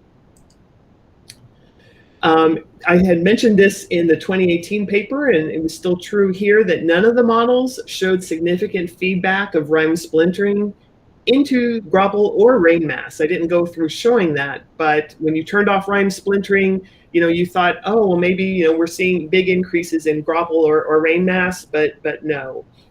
And this did not happen even with a variety of collection efficiencies. So as we heard earlier, the Icon ice rain collection efficiency is 1.0, whereas for CM1 in NSSL scheme, the default is 0.1. So it's very, very low. And I've done experiments like with 0.5, and then I can find more feedback into creating Grapple. But I'm not sure then why it wouldn't happen as much with Icon, having much higher collection efficiencies. But a lot of models, I think we've got a lot of variety in these collection efficiencies, and it's worth a look at, in the future what the ramifications of those might be, especially with the feedback of rime splintering into the other microphysical quantities. So I had two possible points that we could discuss now further. For those of you that attended yesterday's case, idealized case of the Florida cumulus cloud, many people had to add surface heat fluxes to their models to initiate the cloud. And I was wondering if they had some interesting insight on what they may have noticed once they started using that cloud initiation type versus maybe when they've initiated with warm bubbles in the past. So that's one potential item for discussion. Another is that none of the models today showed significant feedback of rime splintering into Grapple mass or rain mass, and maybe that's a problem with our collection efficiencies. The only study we have dug out in the past is Liu and Prupacher 83, a lab study that kind of suggests values midway between these, well, I don't have the extremes listed here, but kind of about 0.5, between the extremes. That could be produced in the rime splintering zone. So with that, I'm going to pause here and just open the floor up for questions. And I was hoping to have, we've got about 20 minutes for discussion before our break, and just kind of see if people want to see some of the slides again to start the discussion, that's fine too. So let's have at it here.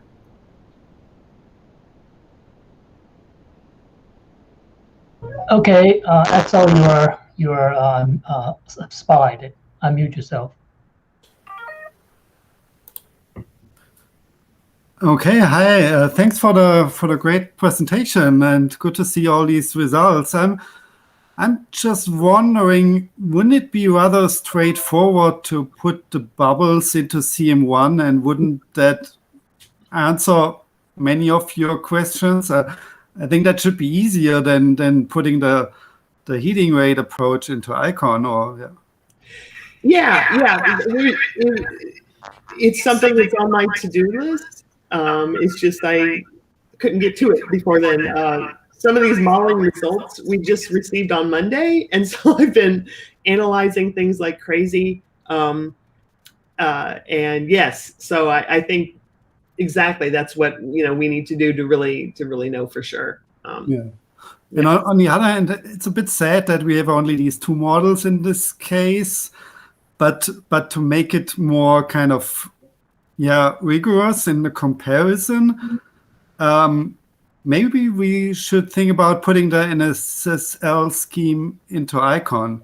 Then we would have one microphysics scheme in both models and making it a bit more comparable on the microphysics side. And if we fix the initiation by having bubbles in both, I think then we get kind of a more rigorous in the comparison, even with only two models, or then it might actually be an advantage of having only two models, that we can really go into the details of it. So that's just something to maybe talk about later if we want to go that way. And if nobody else volunteers, I can put in a cell scheme into ICON, maybe. Yeah. Axel, that's so kind of you. You mention it as if it's not going to be any big deal. But I know it'll. No, it's actually not a big deal, I would say. Really? I tried it the other way around, but CM1 runs in single precision, and my scheme does not like single precision. That's why I was not able to put it into CM1 easily. But maybe the other way around, it should be quite straightforward. Yeah. Well, I like both of these possibilities, and so if I can find some time to put the bubbles, the exact same way, into CM1, and then if you did that as well, we would have all the bases covered, and I like your optimism. I mean, I was disappointed that we only had 2 submissions to this case in the end, but as you said, we can dig into more details that way too. So thank you. It's just a thought. I'm not saying we have to do this. Just what came to my mind right now. Yeah. Well, I think we should think about it and think if we each have time to do it. Yeah, sure. And sounds good though. I agree with you completely. Oh, we check you are okay. Yes.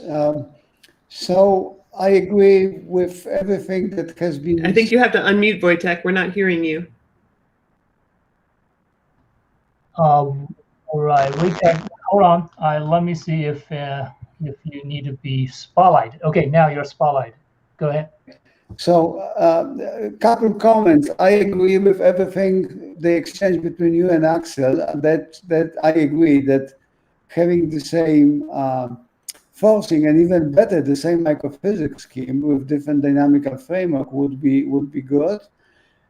I would feel that some of the WRF community people should be interested in this case as well. So that would be, I'm not running WRF, so I cannot help you with that, but maybe a better, I know that Lulin runs WRF, so maybe Lulin can twist some hands to have WRF people to run it. Now, the specific comment I have is about the initiation with those bubbles versus surface fluxes.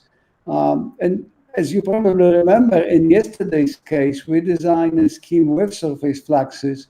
But before we ran this kind of a Gaussian flux, we ran for about an hour, and you did this before with your PhD work, I think, just to speed up the turbulence in the boundary layer. And then we have those surface fluxes that kind of, you get a plume that rises, but it rises through the environment that already has some turbulence. Mm-hmm.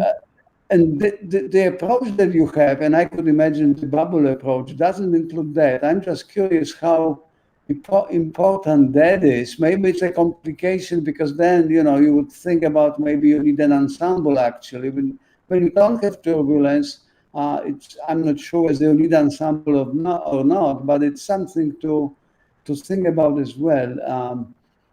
Of course, the clouds don't come from bubbles naturally, so something more realistic than bubbles would be good. But I agree that having kind of the same in both models would be good. So just a comment. It's nothing to respond really. Yeah, I will mention, and I haven't talked about this with Tunbo or Jan Nicholas, but in CM1 there is a initial random theta perturbation of a half Kelvin that's initialized across the domain, and I had that on, to try to stir up turbulence a little bit more in the beginning. I think we turned off the basic heat flux that Wojtek's talking about, used in the cases yesterday. I think I turned that off when we decided to add this little bit of convergence to represent the sea breeze, because it just seemed like I was adding so much, to the model in the beginning. So I think that's why I did that, and I didn't go back and look to see if that could have been important or not in getting things more stirred up earlier. So yeah, that's a good comment too. Maybe Jan Nicholas and or Tunbo can answer this. Is there any kind of random perturbation in the idealized version of Icon that kind of stirs up turbulence earlier? Yeah. So yeah, I can answer this question. So for the large eddy simulation in ICANN, there's a random perturbation as initial time step in the temperature profile, but just in the initial time step. Okay, and so that would be the same as for me. And so that was on when you ran these? Sorry. Was it turned on when you did these simulations? Yeah, yes. Otherwise, the turbulence will be initialized very late, yeah. Yeah. Okay. Yeah. So we at least all were doing that then, I think. Yeah. Okay. So that's good. So the magnitude, I cannot remember the magnitude. Yeah, it's kind of 1 Kelvin or 1.5 Kelvin. Okay. This is Lulan. I do have some comments and also maybe questions for this discussion. First of all, yes, the WRF community I think is interested in this case, and I originally would like one of our collaborators from Nanjing University of Information Science and Technology to kind of try this case, and it seems like what Sam mentioned, this sounding is a little bit disturbing. So by tweaking the warm bubbles and in different kind of levels, and she couldn't get the storm developed. So that's kind of the effort that we tried, but never get the reasonable results from it. But as the discussion went on today, it feels like, yeah, there are many little steps and tricks that we have to pay attention to make sure the storms will be initiated. So it could be more participants after this discussion that maybe another WRF results can be turned in, especially NSSL is part of the WRF microphysics, and that could be easily configured as what Sonia used. So that's on the WRF side. And also I noticed the result of the not so sensitive outcome of grapple and rain towards the splintering or Heli-Massa process. Would that be part of the reason that this is a worm-based storms, because you really melt a lot of the ice species after you form these particles? If we can kind of tweak the sounding towards like a zero freezing temperature at the surface, then you have the ice precipitation falling out. It might change the result more obviously. That's just a thought here. And I saw Jason raise his hand, so I'll first let him say something. Okay, you're spotlighted, Jason. Hi there. I'm audible, am I, Sonia? Yeah, I can hear you, Jason. I tried to speak to you earlier before the thing started. First of all, that was really interesting. I wanted to apologize that I didn't contribute like I had to this case study. I had fully intended to when you first announced it a year and a half ago, and for what it's worth, I still intend to. I'm more motivated now. Oh, good. Yeah. Actually, we have Parliament Canada is looking at those high ice water content cases in French Guyana, and using a very similar sort of idealized setup. Anyway, actually, my question is partly motivated by that. I've been working more these days with Alexei Korlev, and I'm becoming much more aware of the importance of secondary ice production at much colder temperatures than the Hallett-Mossop regime. I'm wondering if this court case is worth looking at the other mechanisms, or is there some reason that the Hallett-Mossop was focused on?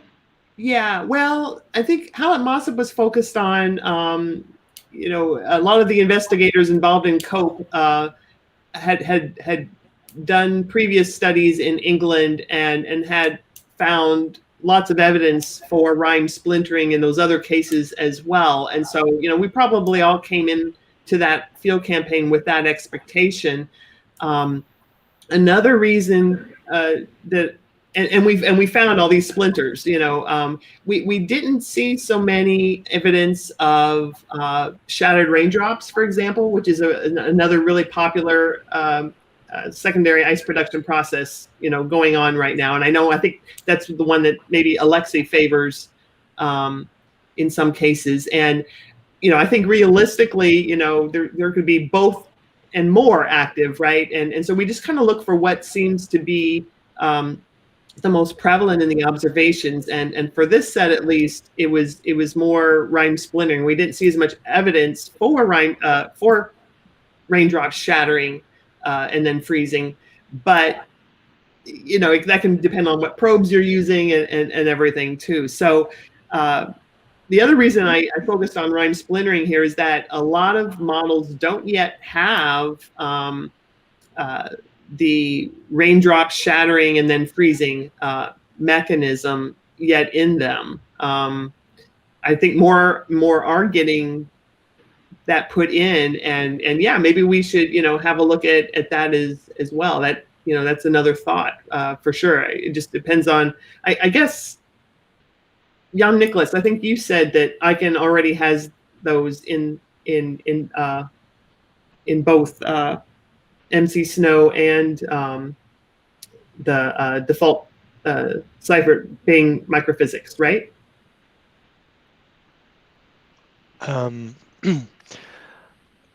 That's a good question. Oh, okay, okay. Maybe Axel knows that off the top of his head. I'm not 100% certain. Okay. That's okay. Well, anyway, that's fine. Yeah. Also, I really just wanted to echo Axel's point about using the same microphysics scheme in different dynamical models. We try to sort of, in this workshop, it seems like that's, we try to do that, but then sort of be a bit more forgiving if it's not possible. But you know, considering there's such a wide range in dynamical responses, I would sort of suggest as a general comment that in these cases, as much as possible, that should be a component, is to use the identical, like in addition to different microphysics schemes of integrations within the same dynamical model, the identical microphysics scheme of different sort of motivated, partly playing with Vortex that was yesterday or Monday, the sort of the double piggyback experiment, which one scheme is the lead, and the exact same thing. You're kind of fading out a little bit there, Jason. I'm sorry. Hearing you, but I think you're agreeing with Axel's suggestion that we kind of need to get some things on the same for a better comparison, we need to be either using the same microphysics or similar dynamical frameworks, right? Well, no, what I was trying to say was, I think that both. I think we should, as much as possible, try in the ball modeling workshop moving forward, try to do both. Compare different microphysics schemes and comparisons within the same dynamical framework, and also the identical microphysics scheme in different models. Yeah. Okay. All right. Good. I mean, I know everybody knows that, but I think sometimes we underestimate the sensitivity of that. Yes. Yeah. I think so. And yeah, when I started seeing these results and trying to analyze them and trying to figure out what's going on that's different, and you'll see that even more again here in a little bit with the 2D models as well, and how they differed. I think the strong dynamics in this case just make this all the more problematic and difficult and time consuming. But if we want to make progress in these more difficult cases that do have shear, then I think this is where we have to go, isn't it? Right. Yeah. Cool. Thanks. Thank you, Jason. Appreciate it.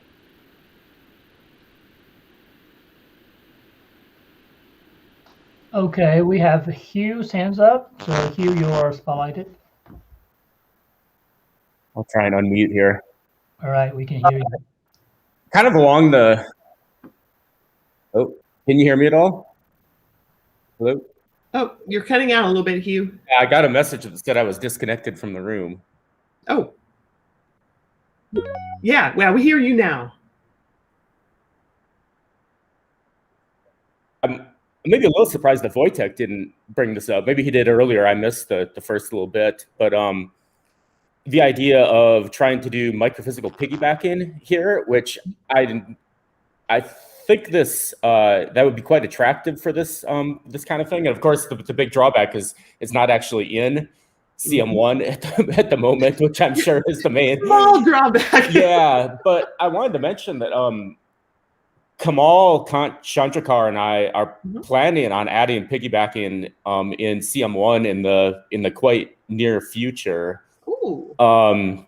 So we might want to stay in touch on that because I think that could, there might be some interest in that. I will say that I didn't see, like I said, I missed the first part. I didn't get the details of the case setup. We're planning on doing this for just a very idealized kind of setup, periodic boundary conditions, this kind of thing, just to really minimize it. And with that, the piggybacking shouldn't actually be that hard to implement in CM1 with these very idealized conditions. So anyway, I'm just throwing that out there as something that could really address some of these, trying to separate the microphysical and dynamical impacts. Yeah, that'd be amazing. So I missed the first part for a second. So you intend to participate yet in this case?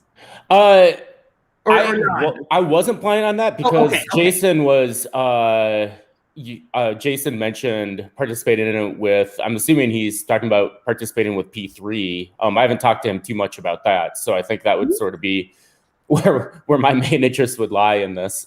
Yes, gotcha. Okay. But yeah, I wasn't trying to put more work on you. I just wanted to be clear how much what you were suggesting. No, I think that would be great to know, to be kept in touch about the piggybacking with CM1 because, yeah, I mean, so many modeling discussions, someone throws out, well, you should do piggybacking. And I think, yeah, all right, in my spare time. Yeah, exactly. I can't do that. Which has a comment.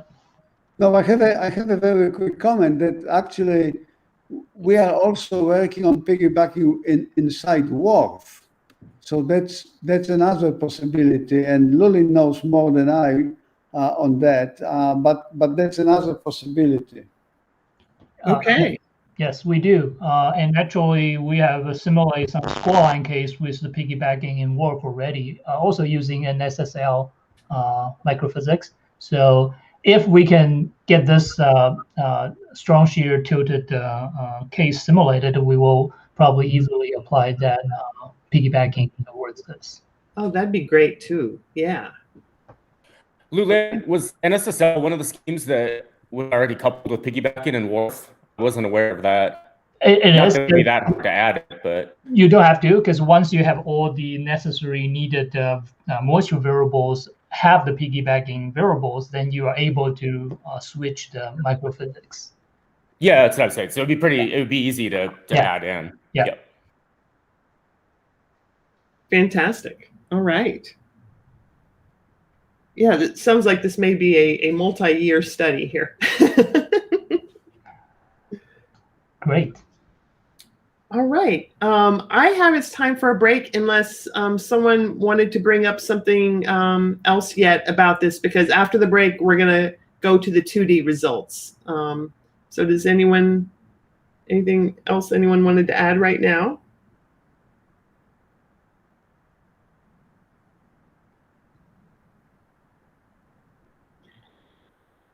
Okay, well, I think let's take a 15-minute break then, and I'll see you back here at 15:15 UTC, and we'll talk about, I'll present some of the 2D results, including MC Snow, and those are hot off the press, I will warn you, so we've had a little bit less time for analysis there, and then we'll have a discussion on those results.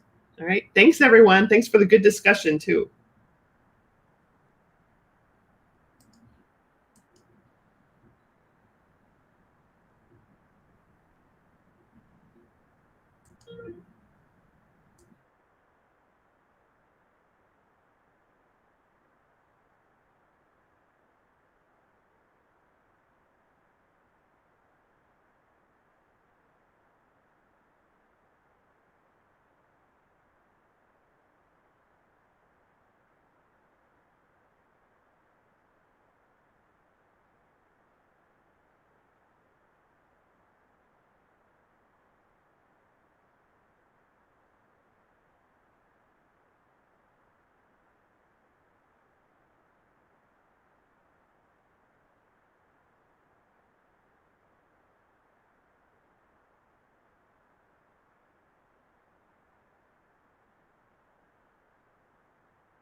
Jason, I think you're still spotlighted, so I could hear you. I know. Hold on, I will do it. Let me find you. Well, actually, I'm going to hit the spotlight button again, but it shows you're not. But I'm sure hearing you. Well, anyway, yeah, that was really interesting results. Since I've got your ear. Oh, okay. That was pretty neat. That was pretty neat. He was not spotlighted. He was actually standing next to you. That's why you can hear him. Oh, okay. Okay. Yeah, it's close by, close enough so that.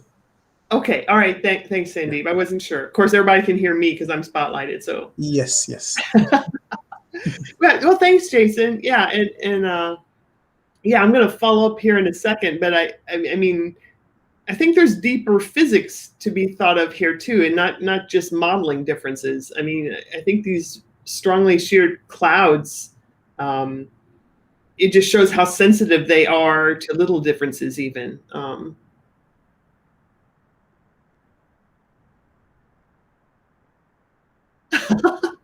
I usually have that happening too. I'm at work today, so that doesn't happen. Well,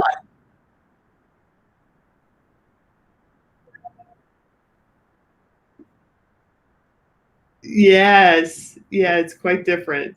Yeah. Oh, it's time. I better get started here.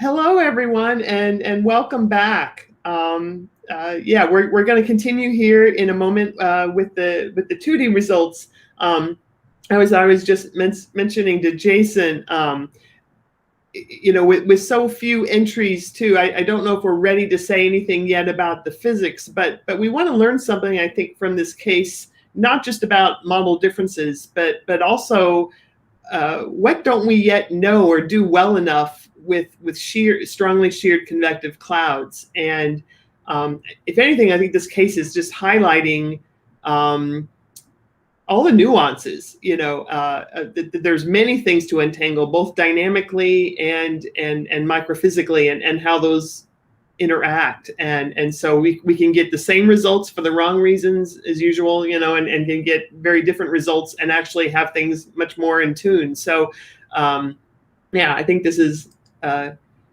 challenging case to say the least. Let me share my screen here and let's get started then with the 2D results here. All right, everybody seeing my screen here? Yes. Okay, thank you. Okay, so now, as Jan Nicholas had described earlier, you know, it was necessary for them to run ICON in 2D simulations to make this more practical for this exercise. So we're going to have 2D runs with the with ICON with the default 2-moment bulk microphysics that Tunbo had showed, you know, with the 3D model. And then we're going to compare that with the MC Snow results here, also done in 2D. So here we're looking at maximum reflectivity again through time height diagrams. Okay, so first we're showing the original shear case here. And so this is the bulk microphysics. And we see, you know, time across the bottom axis again, increasing to your right. We have maximum radar echoes again reaching about 50 dBz, which was similar to the 3D case. All right. What's different, though, is you see like there's some extra development out here later in the simulation that wasn't there for the 3D run. And you know, we could talk endlessly about differences in 2D and 3D simulations, and we know that they often behave kind of differently, lacking that third dimension. So I'm not really going to focus on that so much. But here is the original shear case for MC Snow. They were having some issues with their computers, and so it actually quit. The simulation quit a little bit before 60 minutes here. So I've kind of put a line up here at so that you know what to compare when you're looking between the two. Sonia, Jan Nicholas has a question. Oh, you bet. Go ahead, Jan Nicholas. Yeah, it's not only a question, it's more a small disclaimer. So for the 2D thing, maybe this later cell is also because, I mean, there was the point in making the domain longer and longer, but because of the strong shear, it might also be that after a while, basically the cell leans a little bit into the domain again, basically on the other side, like catching up after 2 hours or something. So this is why there might be some strange behavior after like 100 minutes or something. Ah, so you think it's actually kind of folding over into the other side of the domain? Yeah, that's what I'm thinking. But that's what I looked at. But I was thinking because basically the problem was to tune, or not to tune, but to get the setup as close as possible to what you got or we got from your results, and therefore it was even challenging for 2D already to get like comparable rain rates or mixing ratios of rain. And one other point to the MC Snow thing, I just want to mention that as of right now, we don't think that this break of the model is something physical. So the stuff in there happening seems to be right, and it's also, we're pretty certain right now that it's not a memory thing, but it's just a thing that's with a machine that we're working on. So we're not 100% certain what it is, but we're in contact with a vendor, and so just that people don't think there might be something deeply wrong with the physics, that the model just breaks. It's just maybe there's some problem with or maybe it's even that the memory is breaking on one processor because there are a lot of particles. But we're not 100% sure yet. Right. Thanks for clarifying that, Jan Nicholas. Yeah, I meant to try to do that myself, but I didn't know the details as well as you, obviously. So yeah, and as will be shown here, the results do look quite reasonable. So yeah, but thank you also for clarifying this convection later. I'm not analyzing that anyway. It was just kind of a side note. So that's good to know that might be kind of artificial out there as well.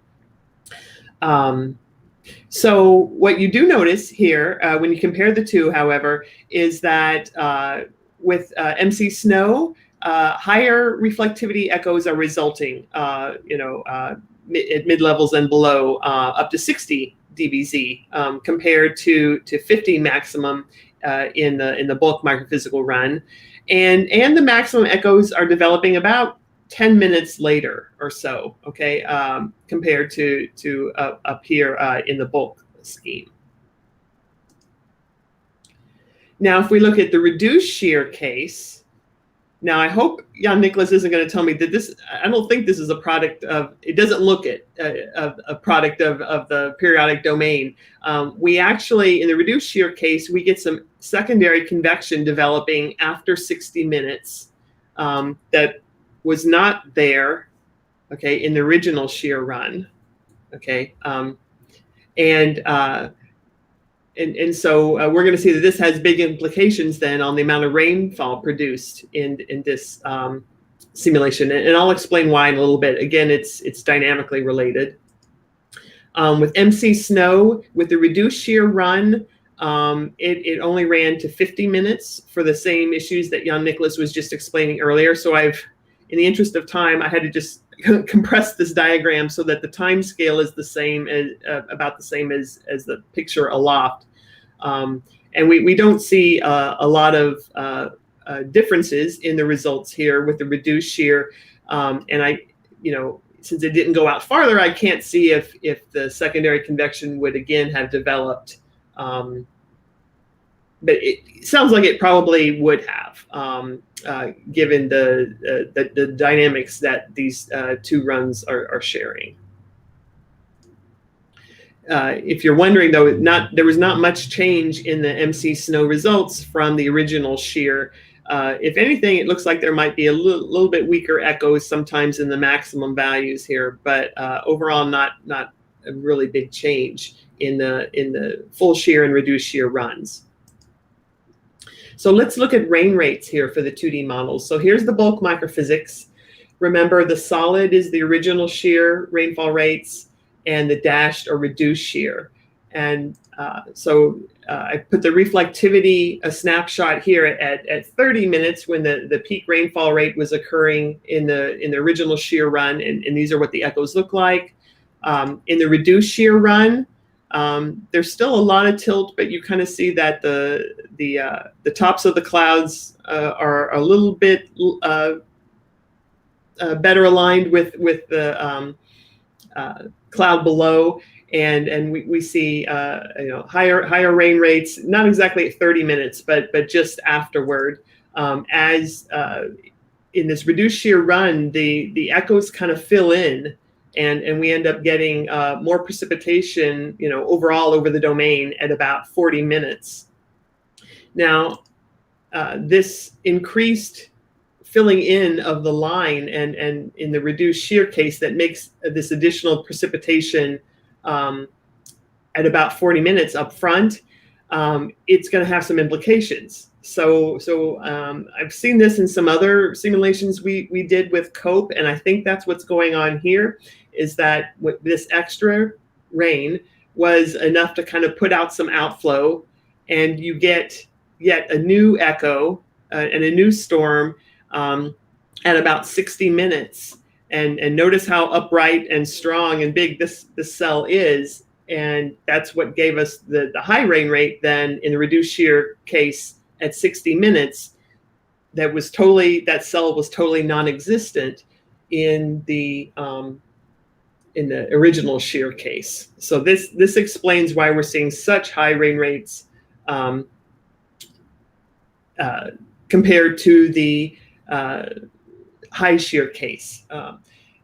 Now we saw kind of similar changes in rain rates and even more extreme rain rate changes with CM1 earlier on in the 3D model, but that was just more for strengthening of certain cells, whereas this is a creation of a whole new cell later that was not going on with CM1.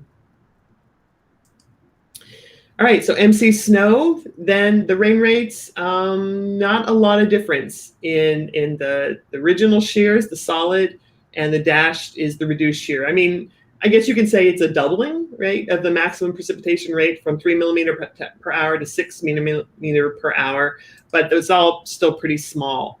And if you look at cross sections at about 35 minutes here, this is radar reflectivity for MC snow. You will see, and Jan Nicholas and I had talked about this, and he's looking into it, that there are holes kind of in the fields here at some of the later times where perhaps not enough superparticles were there to kind of fill in all the fields. In the reduced shear case, we see a little bit stronger echoes, kind of indicating also the little bit stronger maximum precipitation rates, but not incredibly so. Here's a few of those holes as well, but overall, a little bit stronger echoes, but not enough of a stronger rain rate to say force additional new cells like the bulk scheme, although again, maybe it would happen if we had run it longer, although I would be surprised because these aren't real high rain rates here. If we look at time height diagrams for the rain mass maxima, the bulk microphysics is on the left and MC snow is on the right. We see a lot more rain up high produced in the bulk scheme than in MC snow. For the reduced shear case, then we see this, we see that this later cell precipitated more, and then was able to actually generate this entirely new cell that wasn't in any of the other runs. We don't see that as much with MC snow. Here, the timing of the first rain aloft was identical to this shear case. Here, it was actually delayed by about 5 minutes, as was the case in the 3D runs, interestingly. So there's some similarities there, although I'm not exactly sure why. But here in this case, you have a little more rain produced to the ground when the shear was reduced, but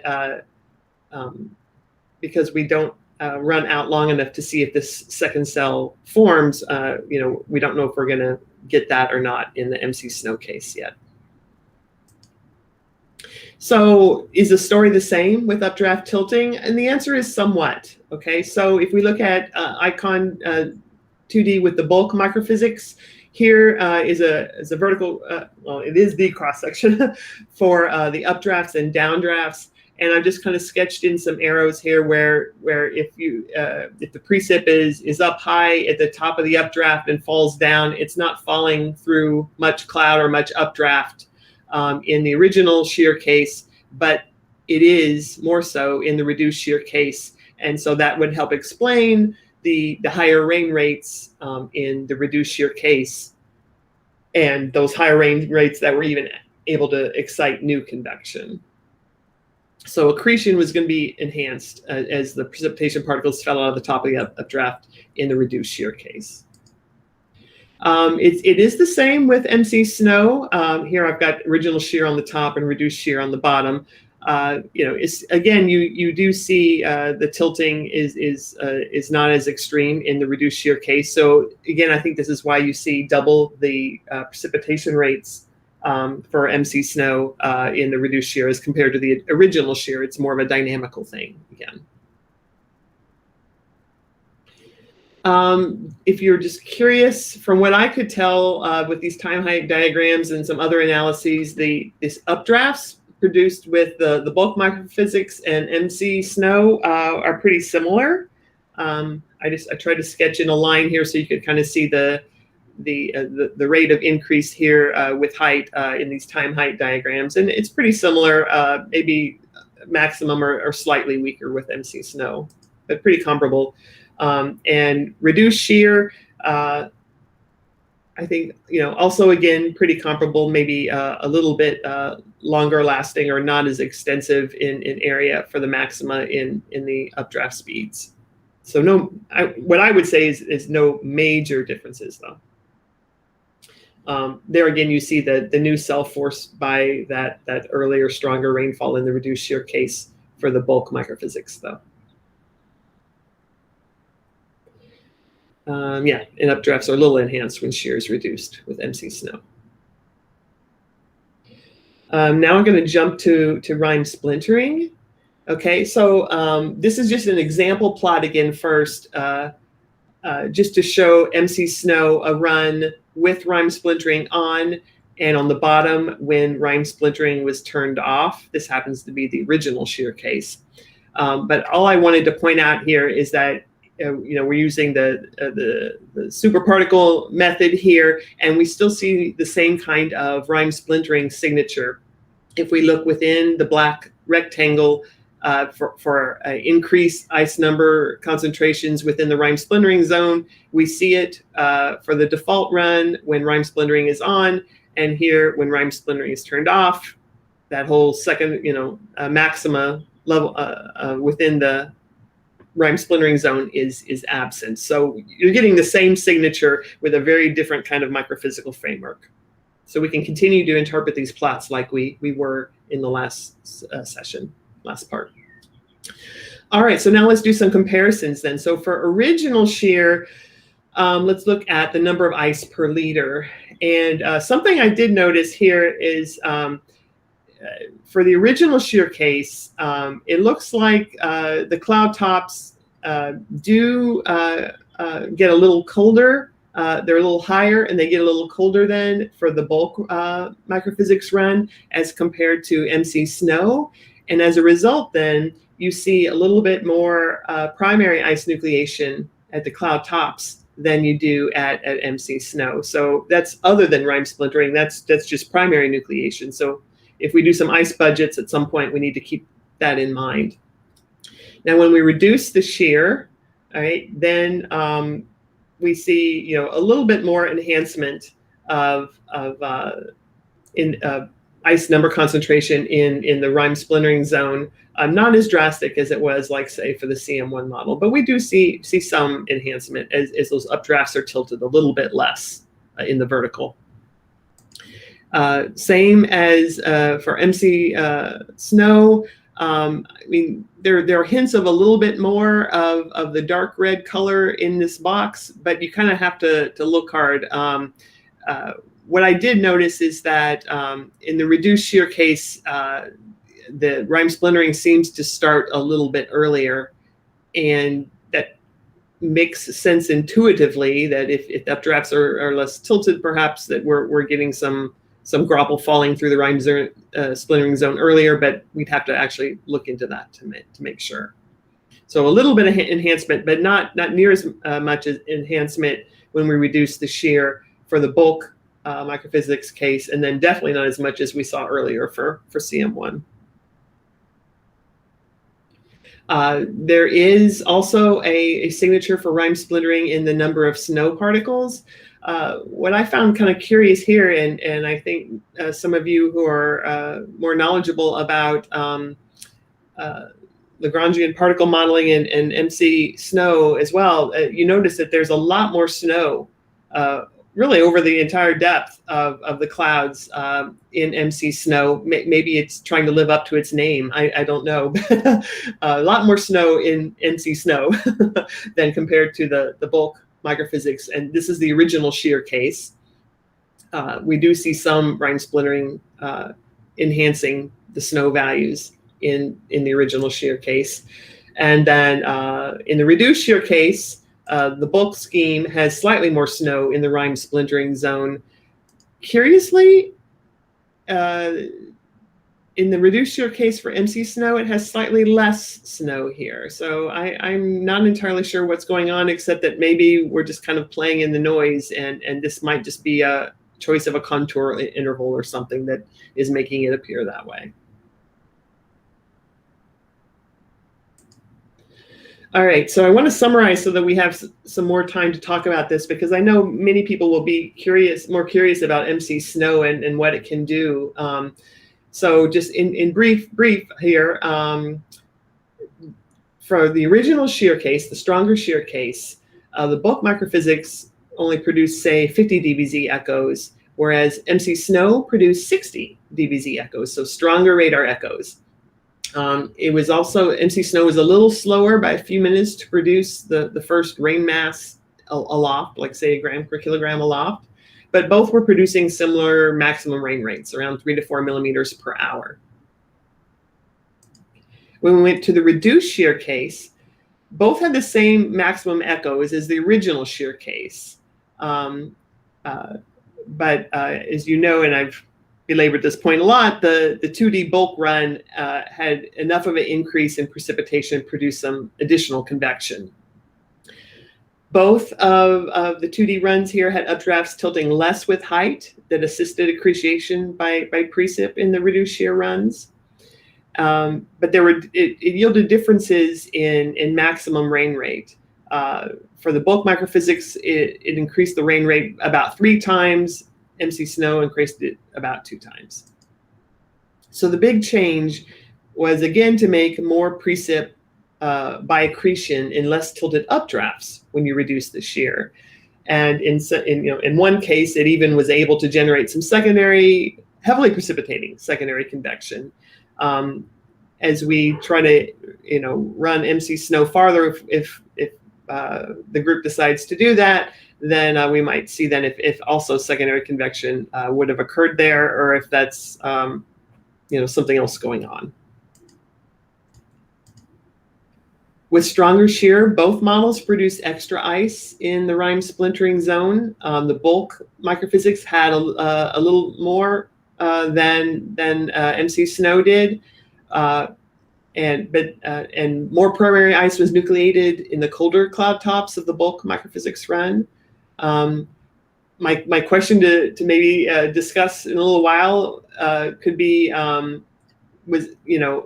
MC snow have more aggressive nucleation and this more aggressive aggregation or something in the scheme than maybe for the bulk microphysics scheme? With weaker shear, this is a typo. I think they both produced comparable values of 100 per liter in the weaker shear case. Ooh, and that's I guess. Oh, that's sorry. That got repeated and shouldn't have. Let me go forward here. Let's go to the further discussion.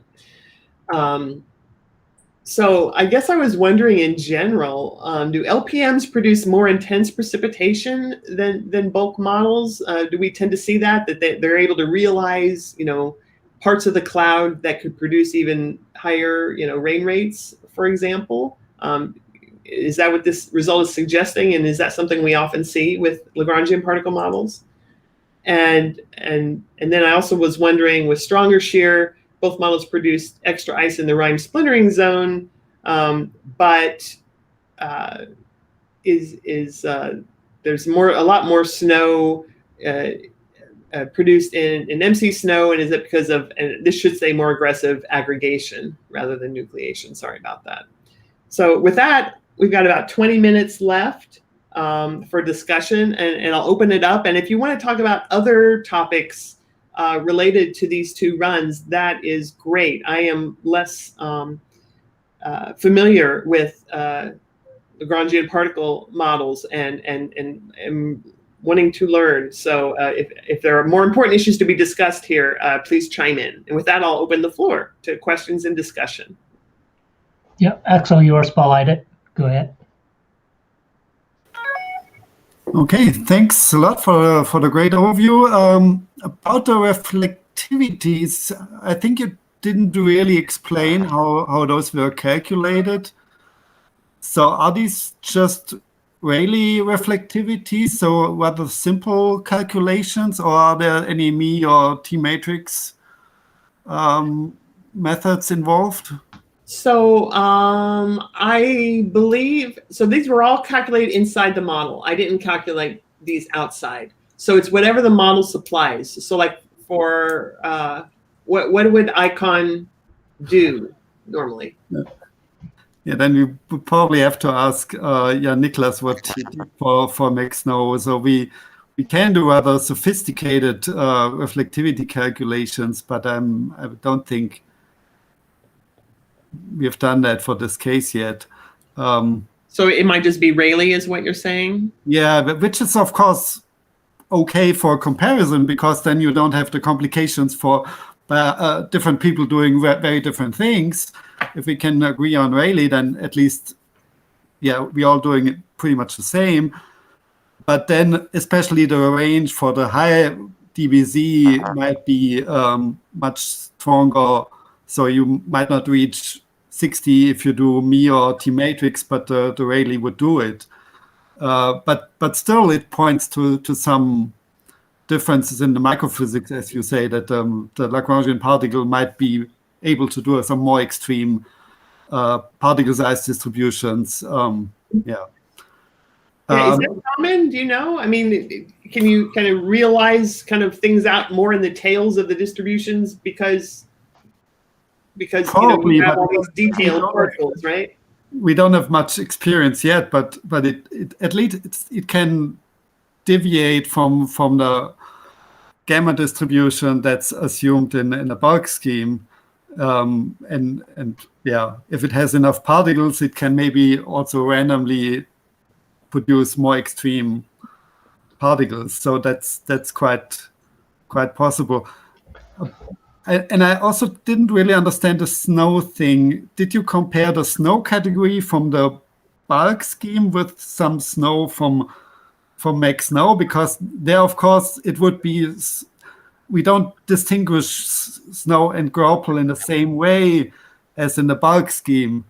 So the snow in MaxSnow is a much broader category because it has a degree of rhyming like a P3 scheme, for example. But of course in particles. So you cannot compare easily on a category level. So you would have to compare in a total ice water content, summing over all particles or categories.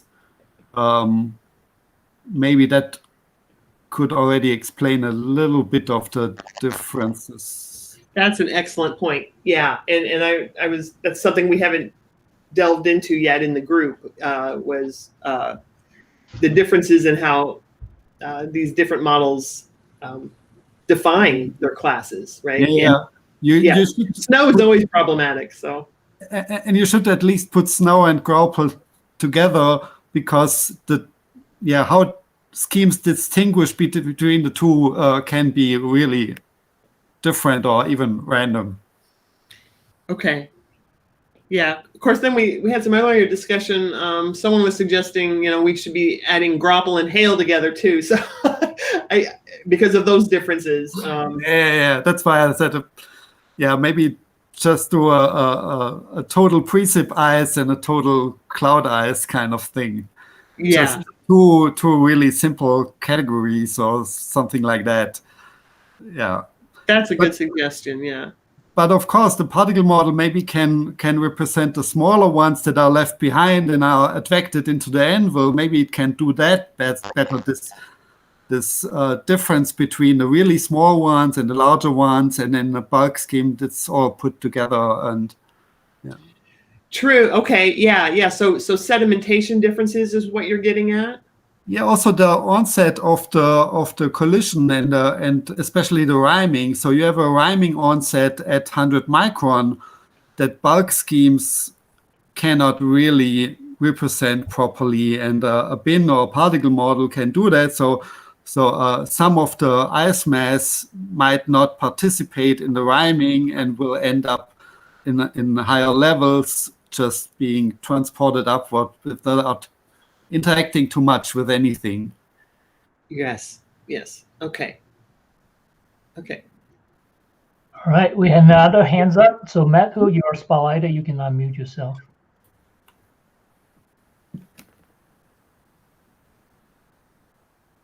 Hello, Matthew. You can unmute yourself and speak up.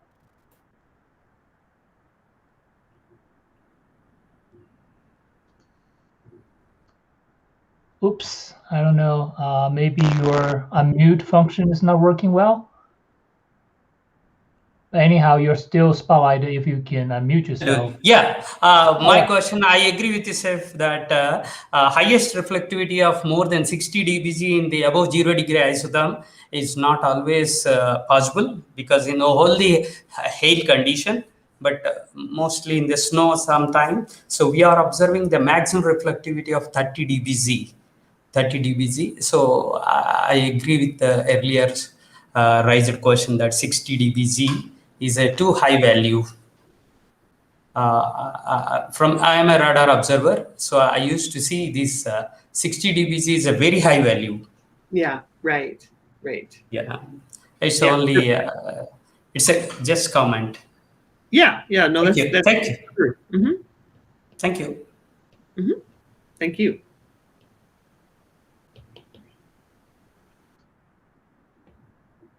Do we have other questions and comments?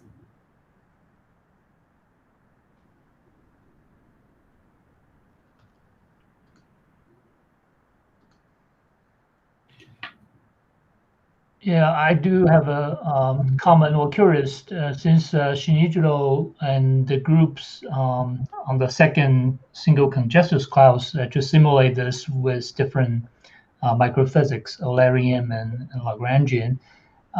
Do we see this differences in terms of mixing ratio, like Rayleigh mixing ratio being higher in the Lagrangian compared to bulk? I mean, compared to Eulerian, or not? Shinichiro, if you want to comment on that, and you are spotlighted. Sorry, I'm listening, but honestly, I'm very sleepy today. So sorry to put you under the spot, because he just wanted to sleep today. Sorry. Yeah, we just mentioned that the MC Snow produced higher reflectivity, though the reflectivity calculation could be different to end up different result. But do you see similar trend that the super droplet method would produce higher Rayleigh mixing ratio compared to Eulerian in your case, or not? So yesterday I reported that liquid water content could be the maximum liquid liquid water content could be higher in particle-based models due to the randomness of particle-based models. So checking the maximum value would be not a good idea for particle-based models. Maybe you should check the 90 percentile or something to compare the result with bulk models. So this is on the liquid water content, but I think the same simulation can happen for radar reflectivity quantity. I think it's the 6th moment of the radius. So yes, it could happen. Great, thanks for the comment. And Jan Nicholas, you have comments? You're spotlighted. Yeah, I just wanted to clarify / apologize. I mean, since kind of this discussion is coming from the point that some of the results are fairly fresh, and even I haven't had the time to put too much time into the analysis and more into the technical stuff lately.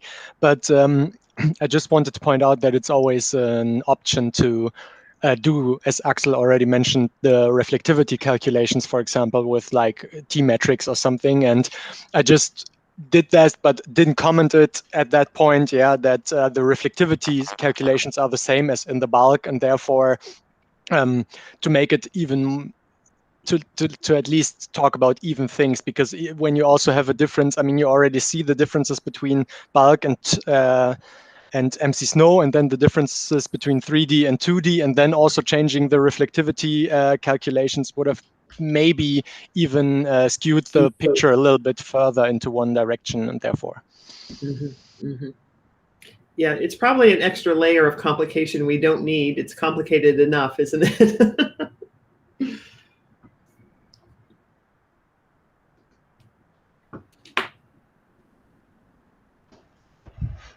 Any other discussion, or maybe everyone's tired and ready to go?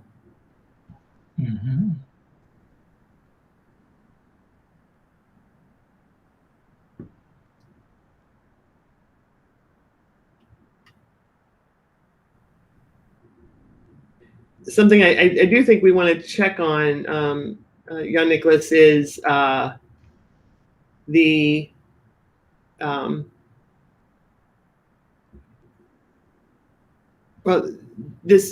I guess this is what. Sorry, this was Axel's point, though, that all the snow here just might be getting classified differently as. Okay, never mind. We're good. We're good. Yeah. Okay. Then Sonia, I do have a question in terms of the number concentration of ice. So when you present the numbers here, are all the sizes are included? So I should have said that. No, they're not. Right now, this is just cloud ice, the small ice category, because I was really looking for evidence of rime splinters. So it's not. Okay. Not including all ice. All right, but for the observations, we can only identify ice particles for certain size and beyond, right? We cannot really observe the small ice. So with the comparison between, so far you didn't show any model and observation comparison. Just curious if there are any numbers that we can look into. Yeah, I mean, there are some, but it's always, as you stated, it's always very difficult. So we had some numbers published in the paper, and I think they were on the order of, I better not say, but much, definitely not 100 or 10 per liter for this case. It was more in the lower range. Right. Because we thought in the original case that rime splintering was kind of shut down because of that shear. That was the working hypothesis. So, but yeah, I mean, right, we did not have any of the instrumentation to find really tiny, ice particles in the clouds that would actually be the splinters. So you kind of have to wait for the splinters to grow into either bigger ice crystals that could be observed or something else, So tracking down rhyme splintering and comparing it to the observations is always, a big challenge in that regard. So. Yeah, thanks. You're welcome.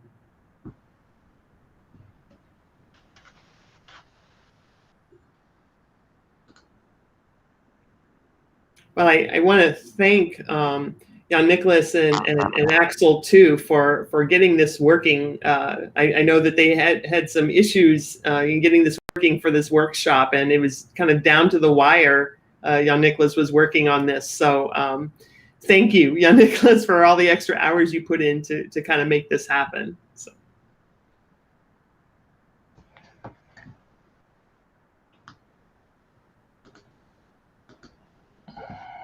Okay. So I don't know, Lulin, maybe we're done.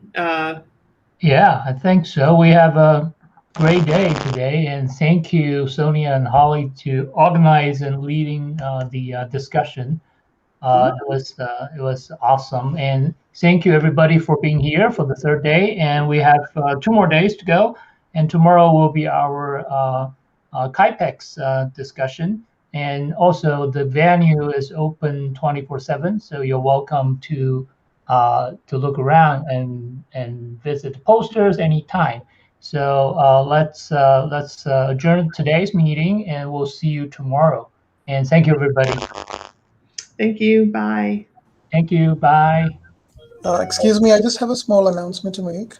Oh, sure. Sorry about that. Go ahead. Yeah, so as Lulin said, we have a poster session running on the other room.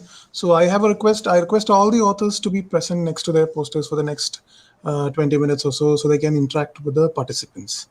Yeah, I think tomorrow and the Friday we're gonna have more dedicated time. But today, yes, if the presenters are still around, you're welcome to go to the room and present your poster. Yeah. Thank you. Yeah, thank you.